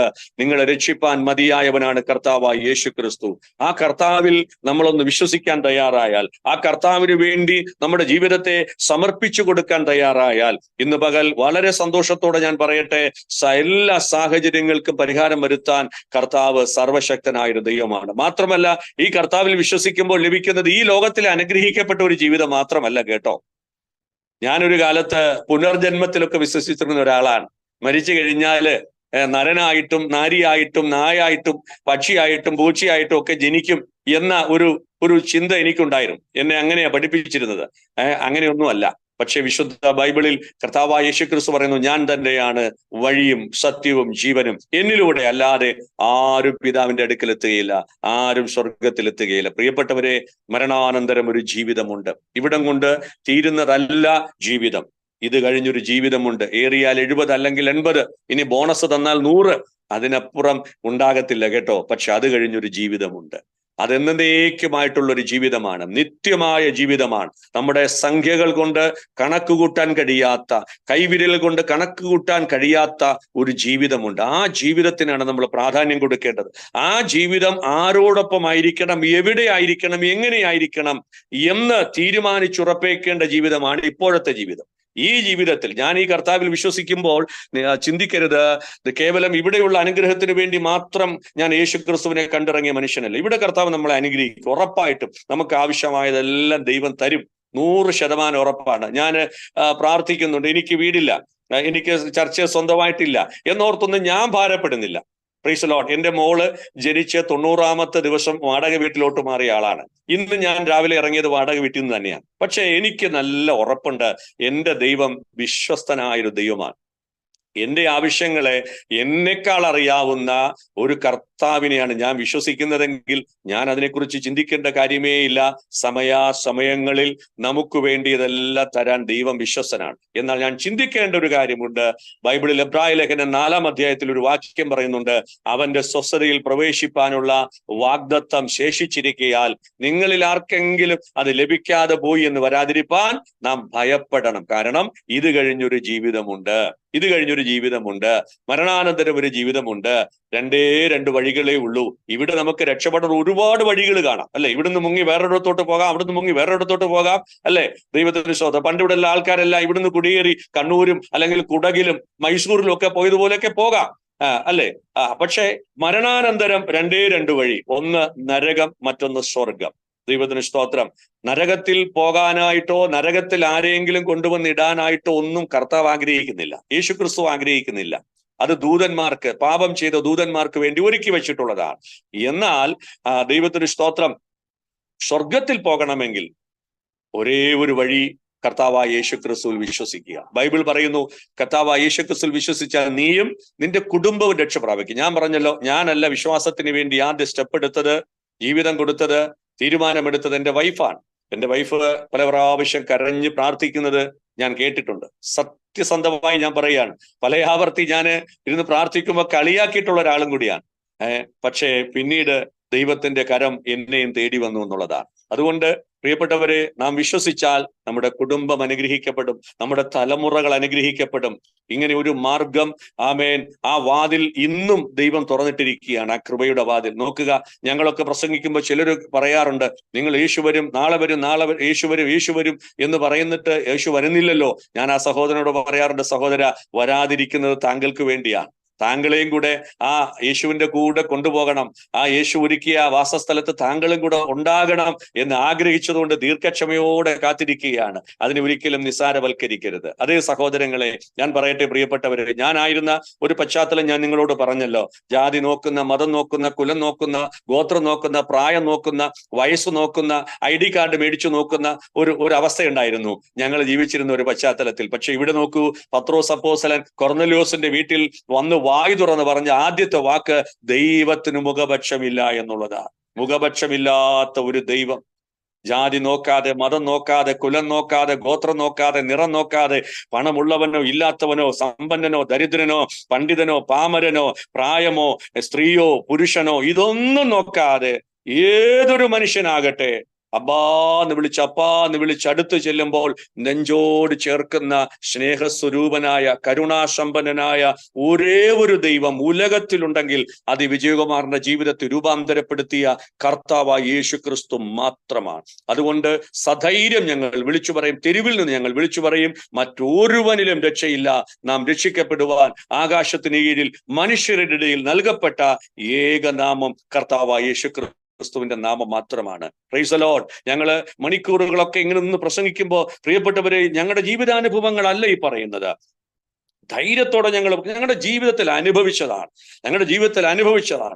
ഇന്നലകളിൽ ഞങ്ങൾ അനുഭവിച്ചതാണ്. നോക്കുക, ഇന്നലെ ആയിരുന്ന സ്ഥാനത്ത് ഇന്ന് ആയിരിക്കുന്ന സ്ഥാനത്തേക്ക് എത്തിച്ച മഹാദൈവത്തിന്റെ കരുണ ആ കർത്താവായ യേശുക്രിസ്തുവിൽ ഞങ്ങൾ വിശ്വസിച്ചത് കൊണ്ടാണ്. ആ സുവിശേഷം ഞങ്ങൾ നെഞ്ചോട് ചേർത്ത് സ്വീകരിച്ചത് കൊണ്ടാണ് ഈ അരോമ ടിവിയുടെ ഈ അനുഗ്രഹീതമായ പ്രോഗ്രാമിൽ ഇരുന്നു കൊണ്ട് സാക്ഷ്യം പറയാൻ എനിക്ക് കൃപ തന്നത്. അതുകൊണ്ട് ലോകമെമ്പാടും എന്നെ കേൾക്കുന്ന പ്രിയപ്പെട്ടവരെ, നിങ്ങളുടെ പ്രശ്നം എത്ര വലുതാകട്ടെ, നിങ്ങൾ വല്ലാത്തൊരു പ്രതിസന്ധിയിലൂടെ കടന്നു പോകുന്ന ഒരാളാകട്ടെ, ഒരുപക്ഷെ സ്വന്തം കൂടപ്പിറപ്പുകളോടോ, അപ്പനോടോ, അമ്മയോടോ, സഹോദരങ്ങളോടോ, എന്തിനേറെ തോളിൽ കൈയിട്ട് നടക്കുന്ന കൂട്ടുകാരനോട് പോലും പറയാൻ പറ്റാത്തൊരു വിഷയത്തിന്റെ മധ്യത്തിലാണ് നിങ്ങൾ ഈ ദിവസങ്ങളിൽ ആയിരിക്കുന്നുവെങ്കിൽ, ഞാനൊരു കാര്യം തുറന്നു പറയട്ടെ, എല്ലാം ഷെയർ ചെയ്യാൻ പറ്റുന്ന ഒരേ ഒരാൾ കർത്താവായ യേശുക്രിസ്തു മാത്രമാണ്.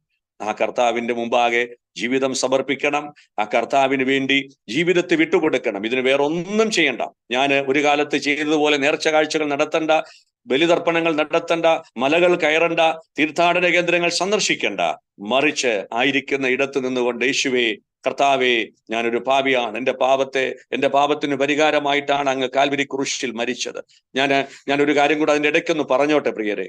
ഞാൻ വിശ്വാസത്തിൽ വരുന്നതിന് മുമ്പ്, ഞാൻ വിദ്യാർത്ഥിയൊക്കെ ആയിരിക്കുന്ന സമയത്ത് എൻ്റെ ക്രൈസ്തവരായ എൻ്റെ കൂട്ടുകാരുണ്ട്. ഞാൻ അവരോട് കളിയാക്കി പരിഹസിച്ച് ഞാൻ പറഞ്ഞിട്ടുണ്ട്, നിങ്ങളുടെ ദൈവം എന്നാ ദൈവമാ, കണ്ടില്ലേ, നിസ്സഹായനായിട്ട് 2 കൈയും നീട്ടി ചോരയൊക്കെ ഒലിപ്പിച്ച് ഒന്നും പറ്റാത്ത അവസ്ഥയിൽ തലചായ്ച്ച് കിടക്കുന്ന കണ്ടോ, ഞങ്ങളെയൊക്കെ ഒന്ന് കണ്ടുപഠിക്ക് എന്ന് ചില കാര്യങ്ങളൊക്കെ ഞാൻ അവരോട് പറഞ്ഞിട്ടുണ്ട്.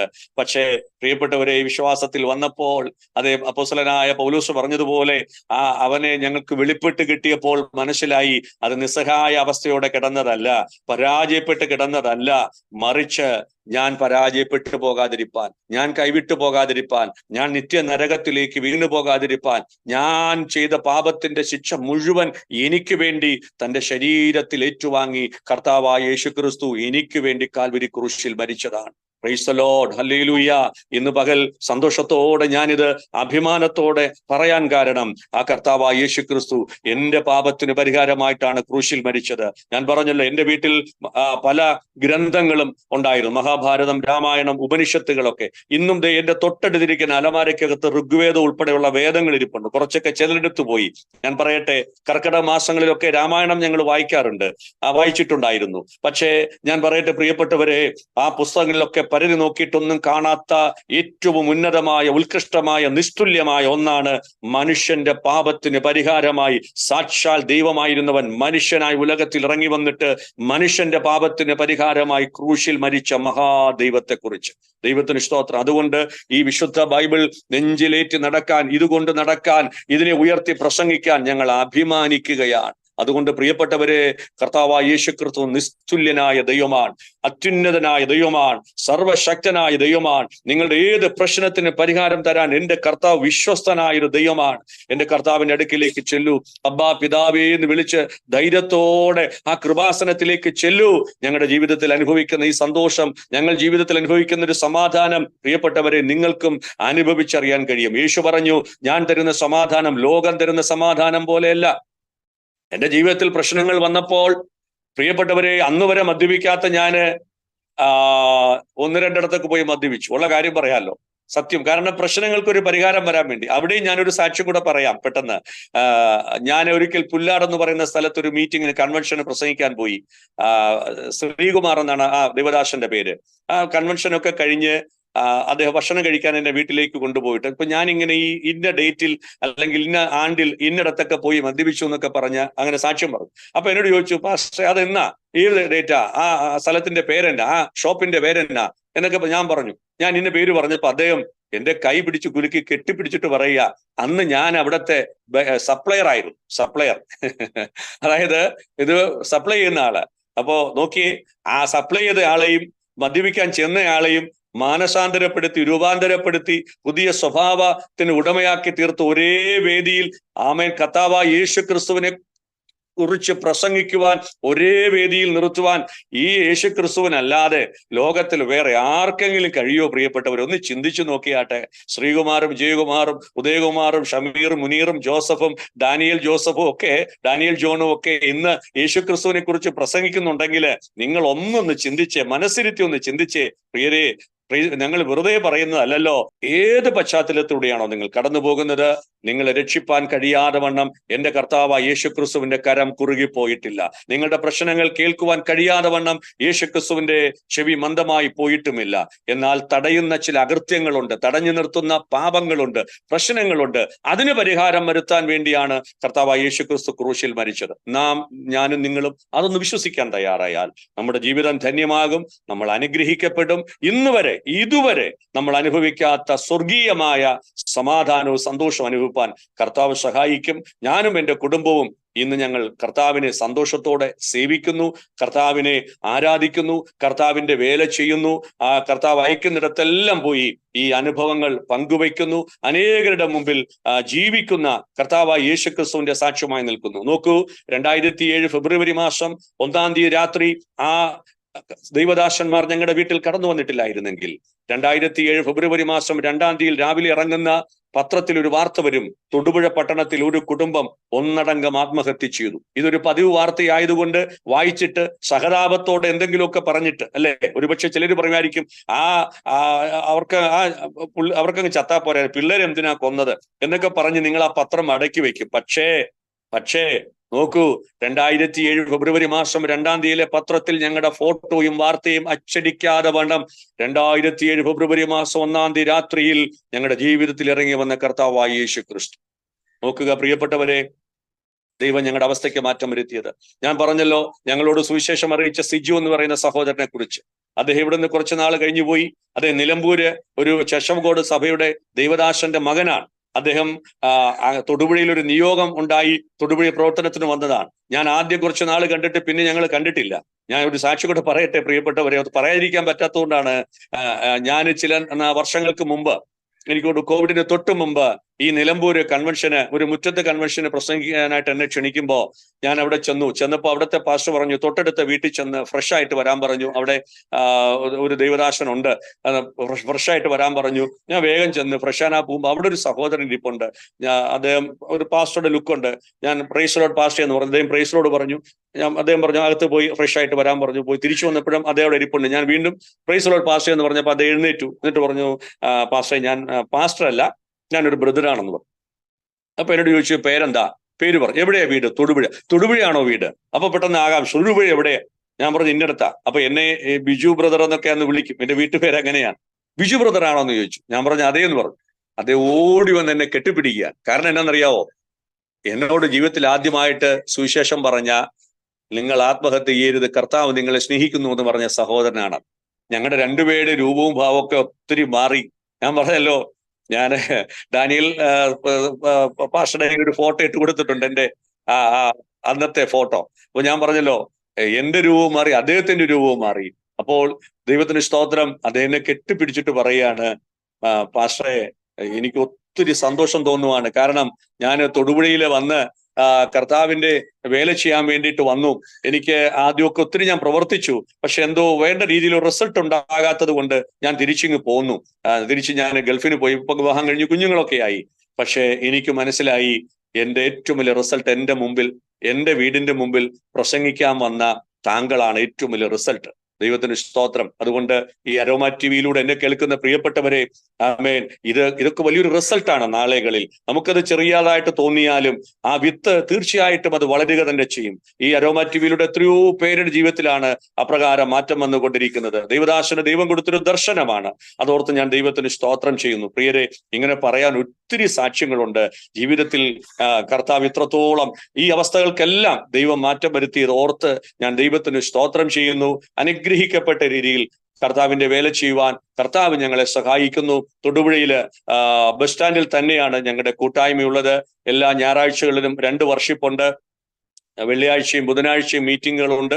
മാത്രമല്ല, ഞാനും എൻ്റെ കുടുംബവും ഞങ്ങളെ അയക്കുന്നിടത്തെല്ലാം കർത്താവിന്റെ സാക്ഷികളായി പരസ്യങ്ങളിലും കൺവെൻഷനുകളിലും ഒക്കെ കർത്താവിനെ ഉയർത്തുവാൻ, മഹത്വപ്പെടുത്തുവാൻ കർത്താവ് സഹായിച്ചുകൊണ്ടിരിക്കുന്നു. ദൈവത്തിന് സ്തോത്രം. ഏറ്റവും വലിയൊരു ആഗ്രഹം, വിശ്വസ്തയോടെ അവസാനം വരെ കർത്താവിന് വേണ്ടി നിൽക്കണം, കർത്താവിന് വേണ്ടി ശുശ്രൂഷിക്കണം എന്നുള്ളതാണ്. തീർച്ചയായിട്ടും നിങ്ങളെല്ലാവരും ഞങ്ങൾക്ക് വേണ്ടി പ്രാർത്ഥിക്കണം. പ്രത്യേകിച്ച് ഒരിക്കൽ കൂടെ ഇപ്രകാരം ഒരു മീഡിയയിലൂടെ ഇങ്ങനെ ഒരു അവസരം ഒരുക്കിയ ദൈവദാസനോട്, ടീമിനോട്, അരോമ ടിവി ചാനലിനോട്, ഡാനിയൽ ജോൺ പാസ്റ്ററോട്, എല്ലാവരോടും നന്ദി പറയുന്നു. കർത്താവ് നമ്മെ സഹായിക്കട്ടെ. സ്തോത്രം.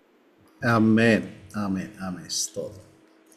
പേരിൽ മാത്രമല്ല, ജീവിതത്തിലും വിജയിച്ച ഒരു വ്യക്തി. കർത്താവിനെ സ്തോത്രം ചെയ്യുക. വിജയകുമാർ എന്ന് പറഞ്ഞു കഴിഞ്ഞാൽ വിജയിച്ച മകൻ. സ്തോത്രം. അങ്ങനെയല്ലേ ദേവാസനെ? അതെ, പ്രൈസ് ലോർഡ്. ആമേൻ. ജീവിതത്തിൽ വിജയിക്കണമെങ്കിൽ ചില പരീക്ഷ ഘട്ടങ്ങൾ ജീവിതത്തിലുണ്ടാകും. ആമേൻ.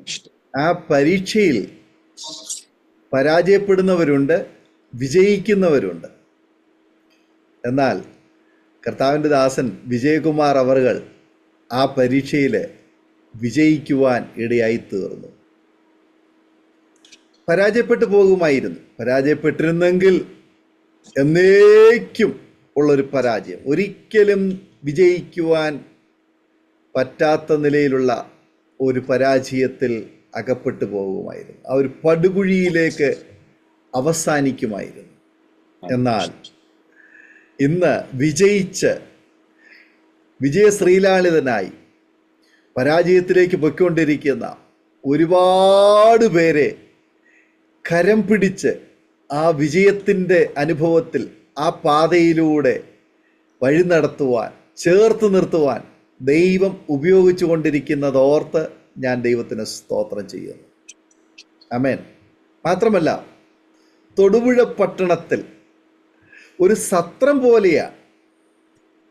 അഥവാ ബസ് സ്റ്റാൻഡിൽ വന്ന് പോകുന്നവർക്ക് കയറി വന്ന് ആശ്വാസത്തിൻ്റെ വചനങ്ങൾ കേൾക്കുവാൻ, അവരുടെ വിശപ്പടക്കുവാൻ, അവരുടെ ദാഹം ശമിപ്പിക്കുവാൻ ഒരു വഴിയമ്പലം പോലെ, ഒരു സത്രം പോലെ അവിടെ പ്രവർത്തിക്കുന്ന ആ ആരാധനാലയം, അതിന് ചുക്കാൻ പിടിക്കുവാൻ ഒരു വ്യക്തിയെ ദൈവത്തിന് ആവശ്യമായിരുന്നു.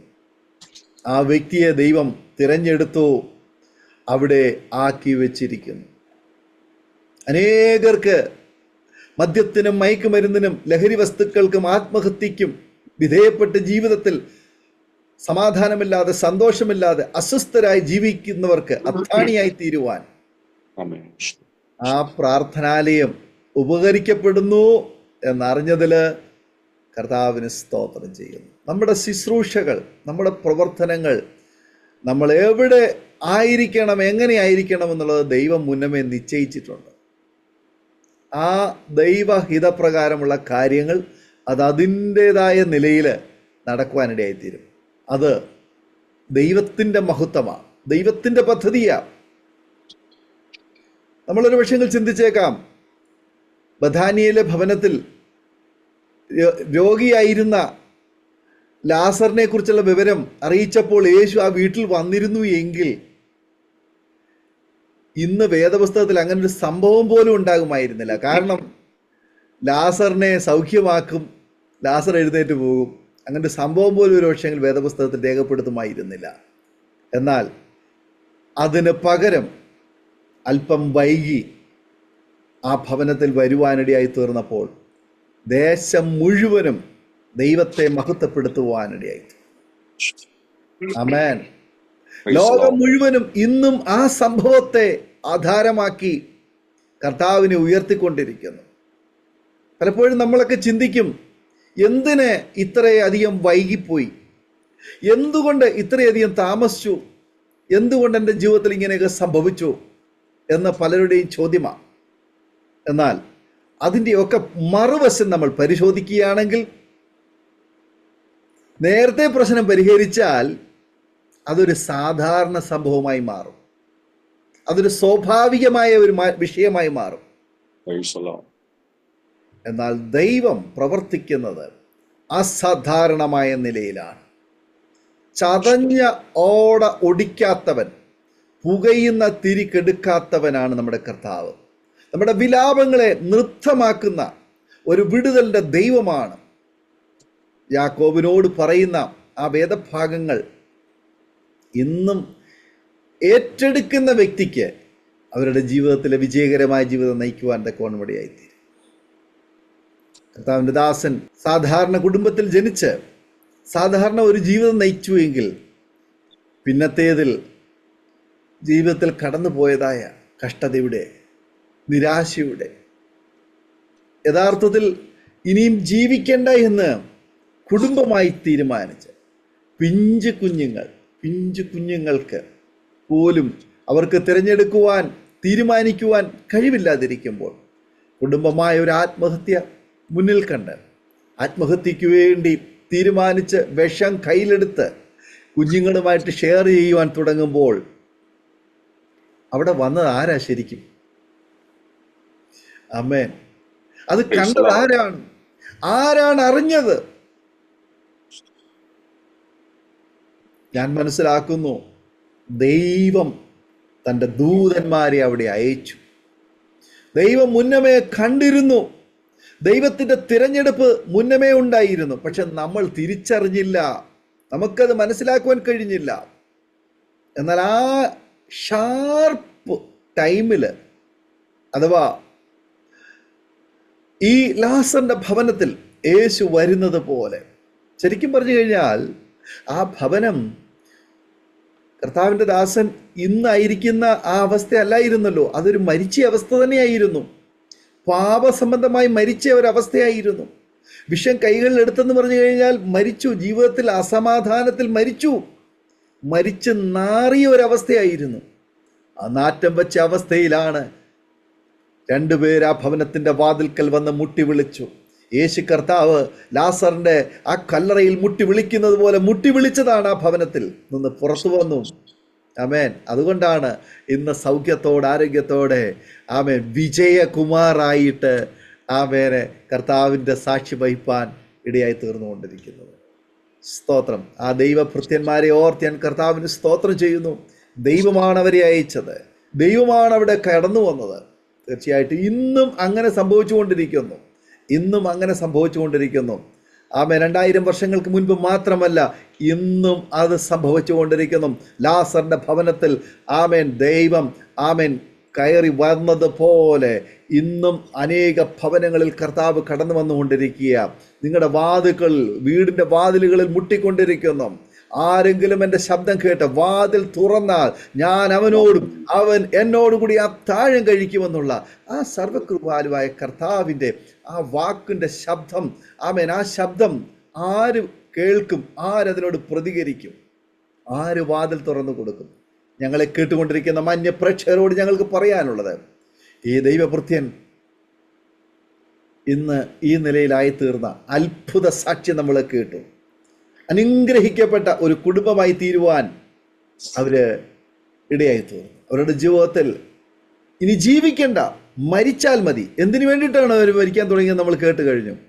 ഒരു നേരത്തെ ആഹാരത്തിന് വേണ്ടി മറ്റുള്ളവരുടെ മുൻപാകെ കൈനീട്ടിയപ്പോൾ നിഷേധിച്ച ആ ഒരു അനുഭവമാണ് അവരെ മരണത്തിലേക്ക് തള്ളിവിടാൻ പ്രേരിപ്പിച്ചതെങ്കിൽ ഇന്ന് അനേകർക്ക്, നൂറുകണക്കിന് ആളുകൾക്ക് ആഹാരം വിളമ്പിക്കൊടുക്കുന്ന കരങ്ങളായി ദൈവം എന്ന ആ കരങ്ങളെ ഉപയോഗിച്ചുകൊണ്ടിരിക്കുന്ന നമ്മൾ കേട്ട് കഴിഞ്ഞല്ലോ.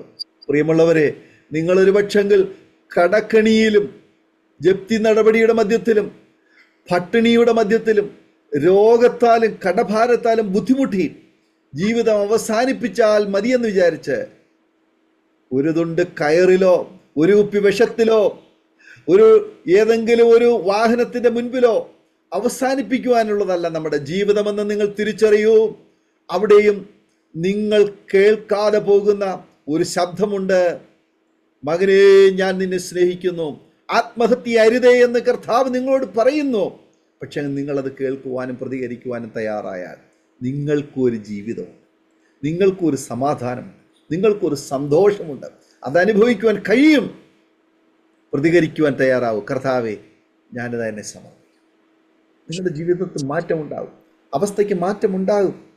നിങ്ങളുടെ ജീവിതം എല്ലാം ആകമാനമായി മറിയും. സ്തോത്രം. കഴിഞ്ഞ ദിവസം ഇന്നലെ ഒരാൾ എന്നെ വിളിച്ചു പ്രാർത്ഥിക്കുവാൻ തക്കവണ്ണം വിഷയം പറഞ്ഞു. പാസ്റ്ററേ, എനിക്ക് ജീവിക്കണ്ട, എനിക്ക് മരിച്ചാൽ മതി, ഞാൻ ആത്മഹത്യ ചെയ്യാൻ പോവുക. ഒരുപാട് പേര് എന്നെ വിളിക്കാറുണ്ട്, പ്രാർത്ഥിക്കാറുണ്ട്. ഞാൻ ആ സഹോദരനോട് ചോദിച്ചു, സഹോദരാ, നിനക്ക് എത്ര വയസ്സുണ്ട്? വയസ്സ് പറഞ്ഞു. ആരോഗ്യമുണ്ടോ? ആരോഗ്യമുണ്ട്, ഒരു കുഴപ്പമില്ല, നല്ല ആരോഗ്യവാനായ ഒരു മനുഷ്യൻ. പക്ഷേ സാമ്പത്തിക ബുദ്ധിമുട്ട്, മരിച്ചാൽ മതി. ഞാൻ ചോദിക്കട്ടെ, നിങ്ങൾ അമ്മയുടെ ഗർഭത്തിലായിരുന്ന സമയത്ത്, ഞാൻ അദ്ദേഹത്തോട് ചോദിച്ച കാര്യമാണ്, നിങ്ങൾക്ക് 9 മാസം ജീവിക്കുവാൻ വേണ്ടി നിങ്ങൾ എന്തെങ്കിലും അന്വേഷിച്ചോ എന്ന് ചോദിച്ചു. നിങ്ങൾ എന്തെങ്കിലും ജോലി ചെയ്തോ? എന്തെങ്കിലും കാര്യങ്ങൾ ചെയ്തോ? നിങ്ങൾ ജീവിച്ചില്ലേ? നിങ്ങൾ മരിക്കുവാൻ ഇടയായി തീർന്നോ? നിങ്ങൾ അനുഗ്രഹിക്കപ്പെട്ട ഒരു കുഞ്ഞായി ഈ ഭൂമിയിൽ ജനിച്ച മാതാപിതാക്കന്മാരെ സന്തോഷിപ്പിച്ചില്ലേ? പിന്നെ എന്തുകൊണ്ട് ഇത്രയും ആരോഗ്യമുള്ള, നല്ല പ്രായമുള്ള, നല്ല അറിവുള്ള ഒരു വ്യക്തിക്ക് ഈ ഭൂമിയിൽ ജീവിക്കുവാൻ അവസരമുണ്ടാകുന്നില്ല? നിങ്ങൾ ശ്രമിക്കൂ, നിങ്ങൾക്ക് ജീവിക്കുവാൻ കഴിയും. ആത്മഹത്യ ഒന്നിനും പരിഹാരമല്ല. ആ വ്യക്തിക്ക് വേണ്ടി ഞാൻ പ്രാർത്ഥിച്ചു, അദ്ദേഹത്തോട് അല്പസമയം സുവിശേഷം പറഞ്ഞു. ആ വ്യക്തി തീരുമാനം മാറ്റുവാൻ ഇടയായി തീർന്നു.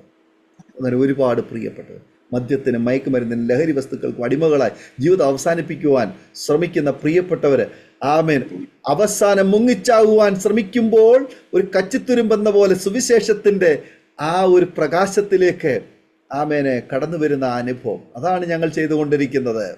നിങ്ങൾ ഈ സാക്ഷ്യം കേട്ട് നിങ്ങൾക്കൊരു അനുഗ്രഹമായി തീർന്നു എന്ന് ഞങ്ങൾ പൂർണ്ണമായി വിശ്വസിക്കുന്നു. യേശു നിങ്ങളെ സ്നേഹിക്കുന്നു. യേശു നിങ്ങളുടെ പ്രശ്നത്തിൽ നിന്ന് പൂർണ്ണമായി പരിഹാരം തരുവാൻ സർവശക്തനായ ഒരു ദൈവമാണെന്ന് വിശ്വസിക്കുവാൻ തയ്യാറാകൂ. ജാതി മതം ഒന്നും പ്രശ്നമല്ല. എൻ്റെ യേശുവിന് ഇതൊന്നും പ്രശ്നമല്ല. നമ്മൾ ഒന്ന് സമർപ്പിക്കുവാൻ തയ്യാറാകും, ഒന്ന് വിശ്വസിക്കുവാൻ തയ്യാറാകും. ഒരു കാലഘട്ടത്തിൽ ഈ കർത്താവിൻ്റെ ദാസൻ, ആമേൻ, അതിനെ എതിർത്ത വ്യക്തിയാണ്, അതിനെ നിഷേധിച്ച വ്യക്തിയാണ്, അതിനോട് അതൃപ്തിയും വെറുപ്പും കാണിച്ച വ്യക്തിയാണ്. എന്നാൽ ഒരു ഘട്ടത്തിൽ സഹോദരി പറഞ്ഞു, തൻ്റെ ജീവിത പങ്കാളി പറഞ്ഞു, മുങ്ങിച്ചാകുന്ന വ്യക്തിക്ക് ഒരു കച്ചിത്തുരുമ്പ്, ആമേൻ, ആശ്രയമെന്ന് പറഞ്ഞതുപോലെ ആമേൻ. അവിടെ കേട്ട സുവിശേഷത്തിൻ്റെ ആമേൻ ആ ശബ്ദം ആമേൻ ആ പ്രിയപ്പെട്ടവൻ്റെ ജീവിതത്തെ മാറ്റുവാനിടയായി തീർന്നുവെങ്കിൽ ഞങ്ങളെ കേൾക്കുന്ന വാത്സല്യ സോദര, താങ്കൾക്കും ഈ സാക്ഷ്യം, ഈ സുവിശേഷം ഒരു പിടിവള്ളിയായി മാറട്ടെ. കണ്ണുകളെ അടയ്ക്കാം, ഹൃദയങ്ങളെ ഏകാഗ്രമാക്കാം. ഒരു നിമിഷം നമുക്ക് പ്രാർത്ഥിക്കാം. നാം എല്ലാവരും ഒരു നിമിഷം പ്രാർത്ഥിച്ചാട്ടെ, ആത്മാർത്ഥമായി പ്രാർത്ഥിച്ചാട്ടെ. ഞങ്ങൾക്ക് നിങ്ങളുടെ കണ്ണുനീരോ വേദനയോ ദുഃഖമോ രോഗമോ പ്രശ്നമോ എന്താണെന്നറിയില്ല. ആമേൻ. കർത്താവദാസൻ വിജയകുമാറിൻ്റെ വീട്ടിനകത്ത് നടക്കുന്ന വിഷയം നാട്ടുകാർക്കും വീട്ടുകാർക്കും ബന്ധുക്കൾക്കും അറിയില്ല. എന്നാൽ അത് കണ്ട, അത് മനസ്സിലാക്കിയ ഒരുവനുണ്ട്. അത് സ്വർഗത്തിലെ ദൈവമാണ്. ദൈവം തൻ്റെ ദൂതന്മാരെ ആ ഭവനത്തിലേക്ക് അയച്ചു. ആ പ്രിയപ്പെട്ടവരെ വിടുവിച്ചതുപോലെ. പ്രിയമുള്ള സുഹൃത്തെ, നിങ്ങളുടെ പ്രശ്നം ഞങ്ങൾക്കറിയില്ല. എന്നാൽ നിങ്ങളുടെ പ്രശ്നം കാണുന്ന ഒരു ദൈവം ആമേൻ നിങ്ങളെ കാണുന്നു. ഹാഗാറിനെ കണ്ട ദൈവം നിങ്ങളെയും കാണുന്നു. ബാലൻ്റെ നിലവിളി കേട്ട ദൈവം നിങ്ങളുടെയും നിലവിളി കേൾക്കുന്നു. നാം ഒരുമിച്ച് സ്തോത്രം ചെയ്ത് പ്രാർത്ഥിക്കാം. എല്ലാവരും പ്രാർത്ഥിച്ചാൽ സമർപ്പിച്ച് പ്രാർത്ഥിച്ചാൽ സ്തോത്രം സ്തോത്രം സ്തോത്രം സ്തോത്രം സ്തോത്രം. നാം ഒരുമിച്ച് സ്തോത്രം ചെയ്ത് പ്രാർത്ഥിക്കുന്നു. അരോമ ടിവിയുടെ വ്യൂവേഴ്സിന് വേണ്ടി കർത്താവിൻ്റെ ദാസൻ വിജയകുമാർ അവർകൾ ഒരു നിമിഷം ചുരുക്കം വാചകങ്ങൾ നമ്മെ പ്രാർത്ഥിക്കും. സ്തോത്രം സ്തോത്രം സ്തോത്രം. മഹാപരിശുദ്ധനായ ഞങ്ങളുടെ ദൈവമേ, സ്വർഗീയ നല്ല പിതാവേ, കർത്താവായ യേശു ക്രിസ്തുവിന്റെ നാമത്തിൽ തിരുസന്നിധിയിൽ പ്രാർത്ഥിക്കുന്നു. അരോമ TV ചാനലിലൂടെ ലോകത്തിന്റെ വിവിധ ഇടങ്ങളിൽ നിന്ന് ഞങ്ങളെ കാണുകയും കേൾക്കുകയും ചെയ്യുന്ന എല്ലാ വ്യൂവേഴ്സിനു വേണ്ടി തിരുസന്നിധിയിൽ ഞങ്ങൾ പ്രാർത്ഥിക്കുന്നു. കർത്താവേ, ദൈവമേ, കർത്താവേ, ഈ പകലിൽ അടിയന്റെ ജീവിതാനുഭവം പങ്കുവെക്കുവാൻ കർത്താവെ, അങ്ങ് ഞങ്ങളെ രക്ഷിച്ച വിധങ്ങൾ, ഞങ്ങൾക്ക് സമാധാനം തന്നത്, സന്തോഷം തന്നത്, അനുഗ്രഹിക്കപ്പെട്ട ഒരു ജീവിതം തന്നത് പങ്കുവെക്കുവാൻ കർത്താവ് സഹായിച്ചല്ലോ. അങ്ങയുടെ മഹിമ കണ്ട സാക്ഷികളായി തീരുവാൻ അടിയങ്ങളെ സഹായിച്ചതിനായി സ്തോത്രം. കർത്താവെ, അപ്രകാരമുള്ള ഭാരങ്ങളിലൂടെ, വേദനകളിലൂടെ, രോഗങ്ങളിലൂടെ, ദുഃഖങ്ങളിലൂടെ, ഒറ്റപ്പെടുന്ന അവസ്ഥകളിലൂടെ ഒക്കെ അല്ല എങ്കിൽ കർത്താവെ, അടിയനെ പോലെ ഒരു കാലത്ത് ആത്മഹത്യ ചെയ്യാൻ ചിന്തിച്ചിരിക്കുന്നത് പോലെയുള്ള ചിന്തകളിലൂടെ കർത്താവെ പോകുന്നവരുണ്ടാകാം. ഞങ്ങൾ ഒരുമിച്ച് പ്രാർത്ഥിക്കുന്ന ദൈവമേ, ഈ ദിവസങ്ങളിൽ അവരുടെ അവസ്ഥകൾക്കെല്ലാം മാറ്റം വരുത്തുമാറാകണം. അങ്ങ് ചതഞ്ഞ ഓട ഒടിക്കുകയില്ല. അങ്ങ് പുകയുന്ന തിരിയെ കെടുത്തുന്ന ദൈവമല്ല കർത്താവേ. അങ്ങ് തള്ളിക്കളയുന്ന ഒരു ദൈവമല്ല കർത്താവേ. അങ്ങയുടെ സ്നേഹം എത്ര ആഴമുള്ളതാണ് കർത്താവേ. അങ്ങ് സ്നേഹസമ്പന്നനായ, കരുണാസമ്പന്നനായ ദൈവമാണ് കർത്താവേ.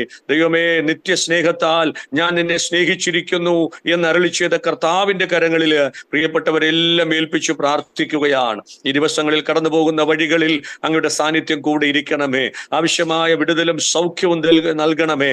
കടഭാരങ്ങളിൽ ഞെരുങ്ങുന്നവരുണ്ട്, സാമ്പത്തിക ബുദ്ധിമുട്ടുകൾ അനുഭവിക്കുന്നവരുണ്ട്.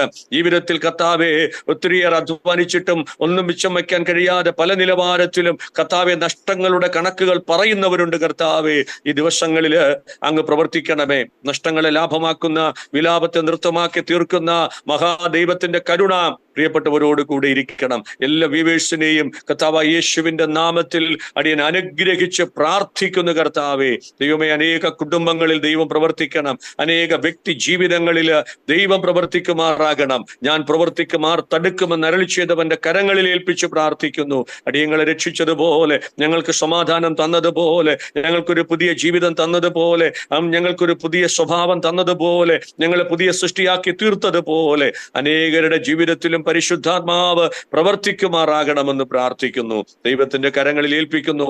കർത്താവേ, പ്രിയ ഡാനിയൽ ജോൺ പാസ്റ്റർ കുടുംബമായിട്ട് ഓർക്കുന്നു. ശുശ്രൂഷകളെ എല്ലാം ഓർത്ത് ഞങ്ങൾ പ്രാർത്ഥിക്കുന്നു. ഈ ചാനലിന്റെ എല്ലാ പ്രവർത്തനങ്ങൾക്കായി സ്തോത്രം. എല്ലാ പ്രിയപ്പെട്ടവർക്കായി സ്തോത്രം. എല്ലാ വ്യൂവേഴ്സിനായിട്ട് സ്തോത്രം. ദൈവത്തോളം സഹായിച്ചതിനായി ഞങ്ങൾ നന്ദി പറയുന്നു. എല്ലാ മഹത്വവും അങ്ങേക്ക് അർപ്പിക്കുന്നു. പ്രാർത്ഥന കേട്ടതിനായി സ്തോത്രം. കർത്താവായ യേശുവിന്റെ നാമത്തിൽ പ്രാർത്ഥിക്കുന്നു. ദയതോ നിൽക്കണം സ്വർഗീയ നല്ല പിതാവേ. ആമേൻ, ആമേൻ, ആമേൻ. വളരെ നന്ദി കർത്താവിന്റെ ദാസൻ പാസ്റ്റർ വിജയകുമാർ അവർകൾ ഇത്രത്തോളം സമയം അനുഗ്രഹിക്കപ്പെട്ട ജീവിതത്തിലെ അനുഭവങ്ങളും ഓർമ്മകളും ദൈവം നടത്തിയ അത്ഭുത വഴികളെയും കുറിച്ച് പങ്കുവയ്ക്കുവാൻ അരോമ ടിവിയുടെ പ്രേക്ഷകരോടൊപ്പം കർത്താവിന്റെ ദാസൻ സമയം വേർതിരിച്ചതിന് കർത്താവിന്റെ ദാസനോട് കുടുംബത്തോടുള്ളതായ നന്ദി, സ്നേഹം അറിയിക്കുന്നു. ദൈവമായ കർത്താവിന്റെ ദാസനെ ശുശ്രൂഷകളെ ധാരാളം അനുഗ്രഹിക്കട്ടെ എന്ന് ആശംസിക്കുന്നു, പ്രാർത്ഥിക്കുന്നു. അതുപോലെ തന്നെ ഞങ്ങളെ കേട്ടുകൊണ്ടിരുന്ന മാന്യ പ്രേക്ഷകരുള്ളതായ നന്ദി സ്നേഹം ഞങ്ങൾ അറിയിക്കുന്നു. ഈ സാക്ഷ്യം നിങ്ങൾക്ക് അനുഗ്രഹമായി തീർന്നു എന്ന് ഞങ്ങൾ പൂർണ്ണമായി വിശ്വസിക്കുകയാണ്. തീർച്ചയായിട്ടും നിങ്ങളുടെ വിലയേറിയ അഭിപ്രായങ്ങളും നിർദ്ദേശങ്ങളും കമൻറ്റ് ബോക്സിൽ നിങ്ങൾക്ക് രേഖപ്പെടുത്താവുന്നതാണ്. ഈ സാക്ഷ്യം നിങ്ങൾക്ക് അനുഗ്രഹമായി തീർന്നുവെങ്കിൽ നിങ്ങളുടെ പ്രിയപ്പെട്ടവർക്ക്, സുഹൃത്തുക്കൾക്ക് കൂടി ഷെയർ ചെയ്ത് കൊടുക്കൂ. അവരും കേൾക്കട്ടെ, അനുഗ്രഹിക്കട്ടെ, അതിലൂടെ ദൈവനാമം മഹിമപ്പെടുവാനിടയായിത്തീരും. നിങ്ങൾക്കൊരു പ്രാർത്ഥനാ വിഷയമുണ്ടെങ്കിൽ, ഞങ്ങളുമായി ബന്ധപ്പെടുവാൻ ആഗ്രഹിക്കുന്നെങ്കിൽ സ്ക്രീനിൽ കാണുന്ന വാട്സപ്പ് നമ്പറിൽ ഞങ്ങൾക്ക് മെസ്സേജുകൾ അയക്കൂ. ഞങ്ങൾ നിങ്ങൾക്ക് വേണ്ടി പ്രാർത്ഥിക്കാം. അടുത്ത അനുഗ്രഹിക്കപ്പെട്ട ഒരു സാക്ഷ്യവുമായി വീണ്ടും കാണുമ്പോഴേയും എല്ലാ പ്രിയപ്പെട്ടവർക്കും good bye. God bless you all. ഓർമ്മയുടെ മനോരഥത്തിൽ മായാത്ത ഓർമ്മയ്ക്കായി അരോമ മാട്രിമോണിയിൽ നിന്നും ജീവിത പങ്കാളിയെ കണ്ടെത്തൂ. നിങ്ങൾ ഒരു ക്രിസ്തീയ ജീവിത പങ്കാളിയെ അന്വേഷിക്കുകയാണോ? അതോ മക്കൾക്ക് അനുയോജ്യമായ ഒരു തക്ക തുണയ്ക്ക് വേണ്ടി പ്രാർത്ഥിക്കുന്ന വ്യക്തിയാണോ? എങ്കിൽ അരോമ മാട്രിമോണി നിങ്ങൾക്ക് വേണ്ടിയാണ്. ഇന്നു തന്നെ സൗജന്യമായി രജിസ്റ്റർ ചെയ്യൂ. അരോമ മാട്രിമോണിയുടെ പ്രത്യേകതകൾ: രജിസ്ട്രേഷൻ തികച്ചും സൗജന്യം. ലോകത്തെവിടെയുമുള്ള അനുയോജ്യമായ ക്രിസ്തീയ ജീവിത പങ്കാളിയെ തിരഞ്ഞെടുക്കാം. വിവാഹം നടക്കുന്നതുവരെ സർവീസ് ലഭിക്കുന്നു. ഏറ്റവും ചെറിയ പാക്കേജുകളും തിരഞ്ഞെടുക്കാം. അരോമ മാട്രിമോണി നിങ്ങൾക്കായി ഒരുക്കുന്നു വിവാഹം പരമാനന്ദം. Email aroma matrimony2020@gmail.com